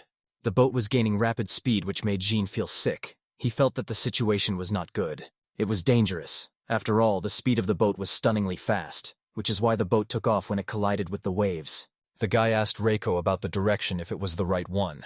They were in the right direction. The girl felt their magic. The 10th island was also visible ahead. If they continue to swim forward, they will soon engage the sea snakes in battle. The guy noticed the appearance of a flock of sea snakes of doom. He was glad that they had finally arrived. Immediately, a flock of sea snakes of doom was subjected to a magical attack. Attack after attack was inflicted on the monsters, thereby eliminating them. The girl, without stopping, used her magical powers to destroy and neutralize all the sea snakes of doom. She needed to shoot at the water to provoke those. It was necessary to divert the attention of the pack of monsters from the island of Io. All this had to be done before Marcia and the other participants arrived. Jin wanted Rocco to crush the monsters that appeared out of nowhere. The sea snakes were completely enraged by the deafening explosions. They were quickly following the tracks of the guy and the girl with anger. Rocco noticed that one of them had dived under the water. Jin asked her if she could walk underwater. It wasn't a problem for the girl. Then the guy started looking for something in the bag. The guy was holding a lot of small stones in his hand. He didn't give them away if they went too deep. It would be very difficult. Rocco saw that he was holding magic stones in his hand. The guy had to restrain them. To do this, he poured more magic into them than they can handle. After that, the guy just threw the magic stones overboard into the water. The magic-activated stones began to glow in the water. Later, at the depth of the sea snakes, the magic stones exploded. Because of this, the sea snakes of tradition, which are underwater, surfaced. Rocco was delighted by this. It was just a distraction. It was the guy's favorite moment. Jin used the acoustic detection spell. From the acoustic vibrations in the water, a flock of sea snakes of tradition roared and tried to rise into the air. The guy's spell worked. He was worried that the high frequencies would only spread over a short distance, but he succeeded. Rocco immediately started using magic. She created a huge explosive ball with the help of a magic explosion. The girl directed the explosive ball towards the sea snakes. Soon, there was a deafening explosion at the place where the monsters were. The guy did not take into account that the explosion would raise waves in the sea. Therefore, the boat tilted forward, thereby lifting Reiko into the air. The girl fell into the water, being at a distance from the boat. She wasn't worried about this situation. Rocco was a little tired after the spell. The guy couldn't do anything. He wanted to tell the girl to wait for his approach. When suddenly she disappeared from sight, the sea serpent of doom attacked Rocco. Jin was immediately alarmed. The monster captured the girl in its mouth. Rocco got stuck in the back of the monster's teeth. She couldn't get herself out of the mouth of the sea serpent of doom. So she told Jen to run to another place. She wanted to eliminate the monster. But the girl did not finish her plan. Jinma is already at the ready with a gloomy face. The guy transformed the magic power and directed the flow of magic at the monster. At the same moment, the spell Light Ray overtook the sea serpent of doom, thereby eliminating the monster. From the attack, the monster relaxed its grip and relaxed its mouth. The girl was freed from the sea serpent. Together with the monster's head, it began to fall. The girl fell into the water again. Jin sighed wearily and with relief. Suddenly, the girl immediately found herself next to the guy's boat. She apologized to Jin, but he wanted to know her condition. Riko was fine thanks to the guy. Jin gave the girl his hand so that she could climb onto the boat. In fact, the girl would have been able to get out and deal with a monster without his help. To which, Rako immediately began to deny. The remains of a flock of sea snakes of perdition floated in the sea. Rako started checking for magic power to see if they got rid of all the monsters. Rako noticed something. Soon the guy noticed the girl's unusual reaction. There were no more monsters, but the girl received a new reaction of magical power from the island of Io. It was a golem. The guy thought that someone had already reached the island, but it was not so. The golem was underwater. It was not the golem of the participant. Jin understood the gravity of the situation. He didn't understand what was going on. The participants will soon reach the 10th island. The situation was not good, so the guy asked Reiko to go and see the golem. But the girl was worried that she would leave the guy all alone. But he calmed her down. The guy was a little tired, so he'll make a detour and come back. Reiko accepted the guy's order. In one motion, the girl took off her dress, ending up in one swimsuit. She'll get there in a minute. The guy also told her to deal with the golem if it was dangerous. He also wanted to get his hands on its core. Rako plunged into the water and began her task. If the column was dangerous, then the appearance of a pack of monsters was also planned. Even if they were after Marcia, the guy didn't understand their true purpose. Meanwhile, Reiko was rapidly sailing towards the island. She was like a fish in water. Her speed was amazing. Soon, the girl noticed two golems nearby. They were ready to attack someone and were aiming for a certain ship. After all, the goal of the golems was aimed specifically at Marcia. They wanted to destroy this one boat. The dark blue golems headed towards the boat. The catamaran was slowly sailing through the water. The perfect moment to attack the boat had come. The golem pointed its sharp-tipped limb towards the swan boat. But he was immediately stopped. Rako quickly dealt with her opponents. Aro felt something. Marcia noticed it. Marcia's golem reported Rako's presence. The girl didn't think it was strange. Perhaps Jin is also cheering them on at the moment. Marcia asked the golem about his condition. Aro was fine, but there was an incident. Marcia realized that the boat's water wheel was out of order. Jin warned her that it wouldn't be able to handle the load after all. Marcia must sail with full force only in important moments of the race because the ship will not be able to withstand. The girl thought that the hull of the boat would break because it was her father's boat, but the guy said it was the wheel. He realized this when he went to check the boat with Reiko. Although he tried to apply reinforcement, the connection of the belt and blades may not withstand maximum power.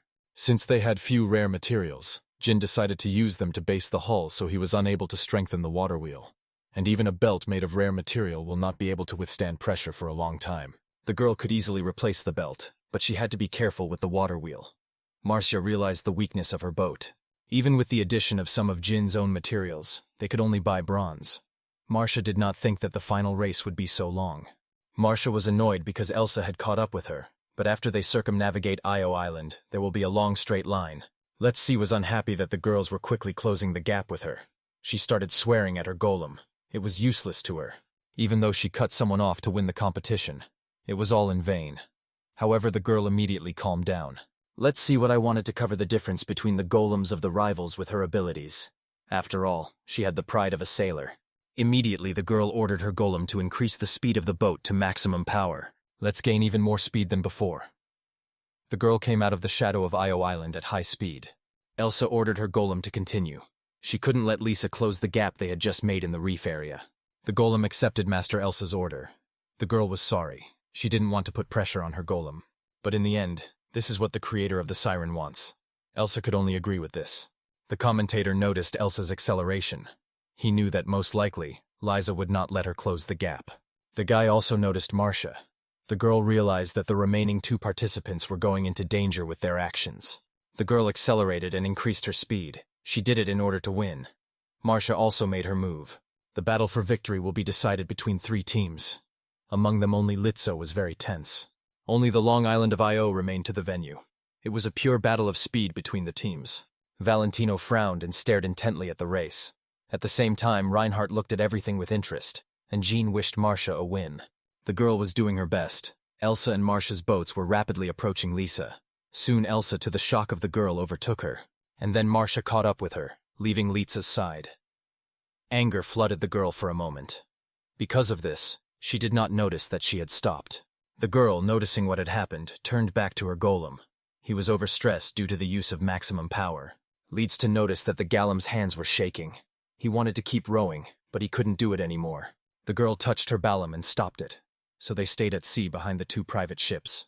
At the same time, Marcia and Elsa were trying to outrun each other. The siren was sailing along with the boat at maximum speed. Enro pedaled at the same speed. Elsa and Marcia were inspired. They wanted to win this competition.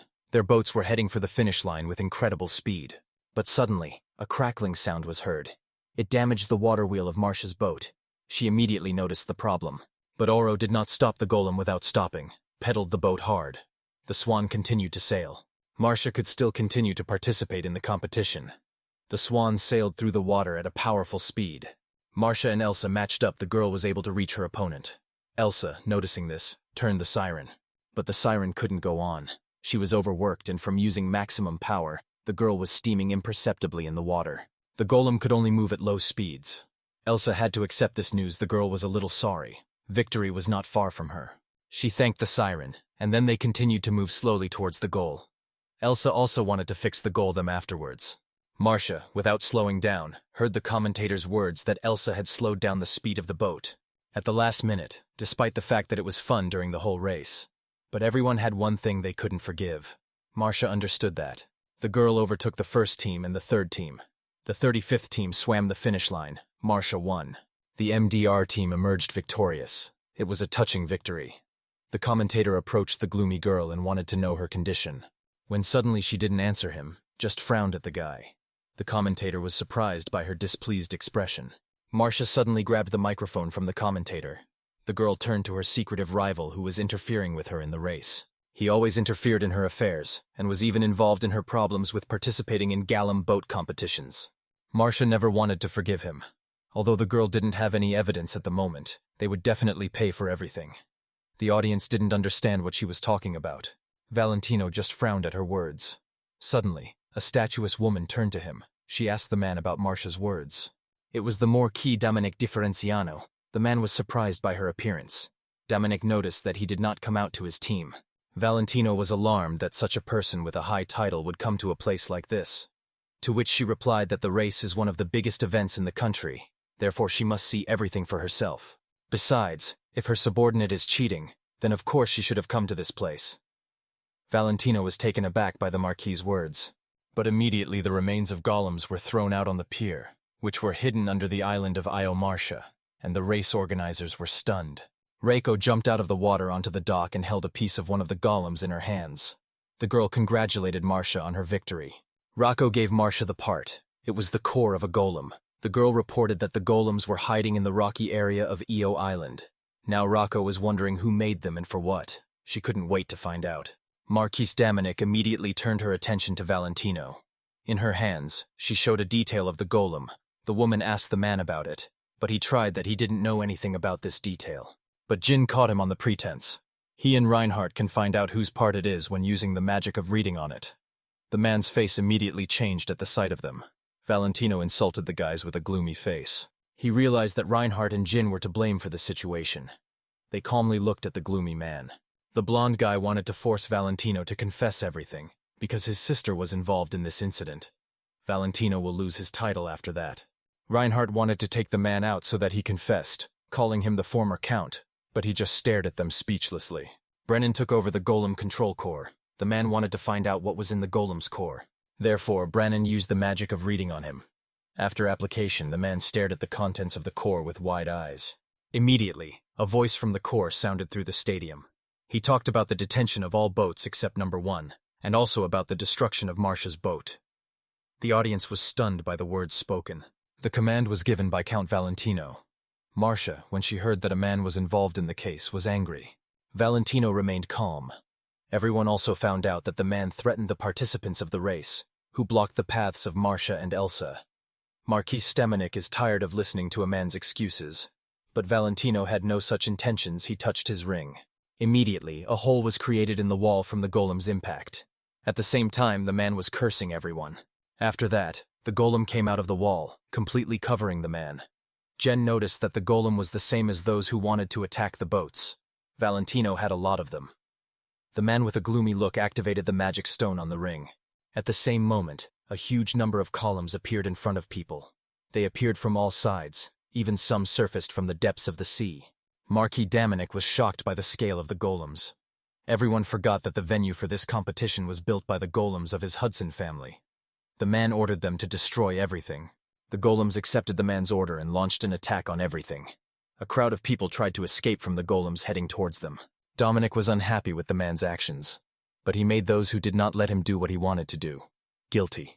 Valentino, having climbed onto the golem, wanted to leave the kingdom of Elias.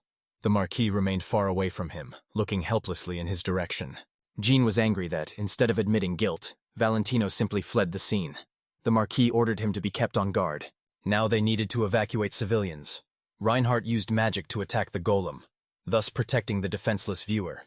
Jin also started protecting civilians. The guy, using the magic of the laser, aimed at the golems and attacked them. Rocco also did not stay away. The girl quickly sorted out and eliminated the crowd of golems. The contestants decided to use their golems to protect people. Their golems attacked their opponents. The battle continued. At the same time, Liza was concerned about the condition of her golem. He abruptly switched off and stopped. But the next second he stood up. The girl tried to cheer up the golem. They almost reached the finish line. The golem stared at her blankly. When the girl touched him, he jumped up sharply, thereby scaring Liza. The girl did not understand what he was doing. She was a little unhappy. Due to the sudden movements of the golem, the boat could capsize. The golem got to its feet and walked towards the sea. Litz warned him that he couldn't swim, but he didn't stop. The golem plunged into the water, leaving the girl alone in the sea. Leeds with shock that he just left her. Meanwhile, Reiko dealt with the golem. It was the last of Valentino's army. Jin praised her for that. But Rocco was worried that she had inadvertently failed to notice the presence of these golems. Jin calmed her down. In any case, it was impossible to detect the magic of the deactivated golem. Jin agreed with Reinhardt's words. It was also a miscalculation of the management. They could not have imagined that the construction golems could still be in this place. Dominic also warned Reinhardt, so she apologized to the guy. But the woman did not understand why Valentino did all this for the sake of victory. Marcia also didn't know anything. One day he asked her to be his wife or a shipbuilder. But Marcia didn't trust him because he looked suspicious. Mars thought that everything that happened was because of her refusal. That's why she felt guilty. But Jin calmed her down. To go so far, it is unlikely that he would have done it without malicious intent, simply out of a desire to take revenge on Marcia. Valentino was up to something serious. Suddenly, Litzai approached them. The girl was tired of manually paddling to the finish line. They couldn't believe Litz had come here. Everyone thought that the girl had run away with Valentino. Letza didn't want to go anywhere with Valentino at all. After all, then she would not have finished. Marcia looked at the girl in awe. Letza also asked about the condition of her boat, the Swan. She said that Valentino is always thinking about either Marcia's pier or the girl's boat. He wanted to return something or burn it. Letz didn't know what he wanted to find. If I had known, I would have told everyone the name right away. She hadn't heard the specific name of that thing. Marcia realized that it was Valentino, who was involved in the fire of her pier. Jin thought everything was strange, because there could be nothing hidden in the dock or in the boat. Arrow also stood guard. Reinhold realized that Valentino had hidden the item in the boat, even before Jin modified it. But then Jin would have known about it. Rocco also checked everything. Renault wondered where they could hide it. He asked them about an inconspicuous place in the boat. Jin immediately remembered about the glove compartment. There was a rope in a small case. The guy took out a knife case. He thought it was a valuable item, so he left it there. Marshall was stunned. She thought this knife was made by a guy.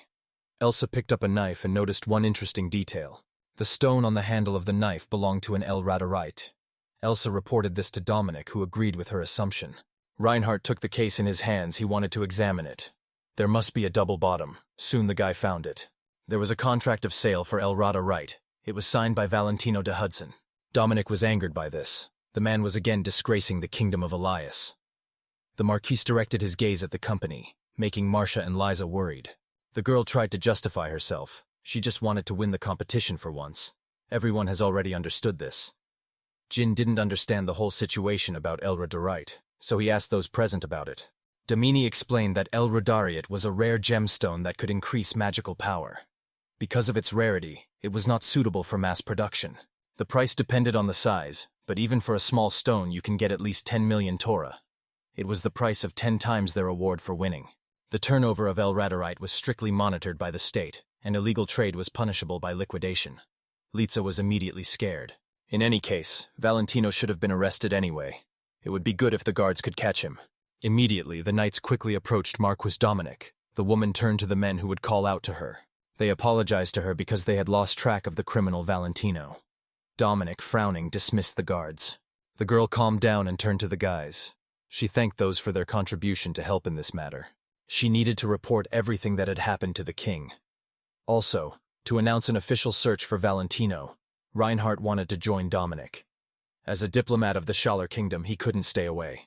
Reinhardt told Jean and Marcia that they could leave the case to them. He was also going to return to his homeland soon, so he invited Jin to join him. The black-haired guy asked Reinhardt to give him time to think about this proposal.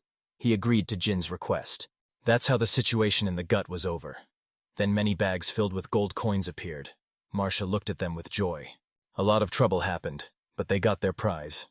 Marcia and John were glad that they now had 1 million Torahs. John and Marcia enjoyed the feeling of having a huge amount of money. It was cool for them to have so many coins. Although Marcia still has to pay off her father's debts, and she also has to pay for housing, pure rent, food, and so on. This made the girl depressed, but now she didn't have to worry about her store. The guy thought it was good. Marcia agreed with his words, as if she had fallen into a good dream. The girl offered the guy a job as a store manager so that he would work and run the store with her. It was very profitable. Besides, he was the same craftsman who made the boat that won the competition. She was sure that his name would become famous very quickly. But the girl fell silent. Marcia noticed that the guy did not answer her, and just looked into the distance. Therefore, pretending that everything was a joke, she lightly hit the guy on the back, thus bringing him to his senses. The guy was leaving 10 days later for Reinhardt and Elsa's country. So Marcia tried to cheer Jen up. He looked kind of gloomy.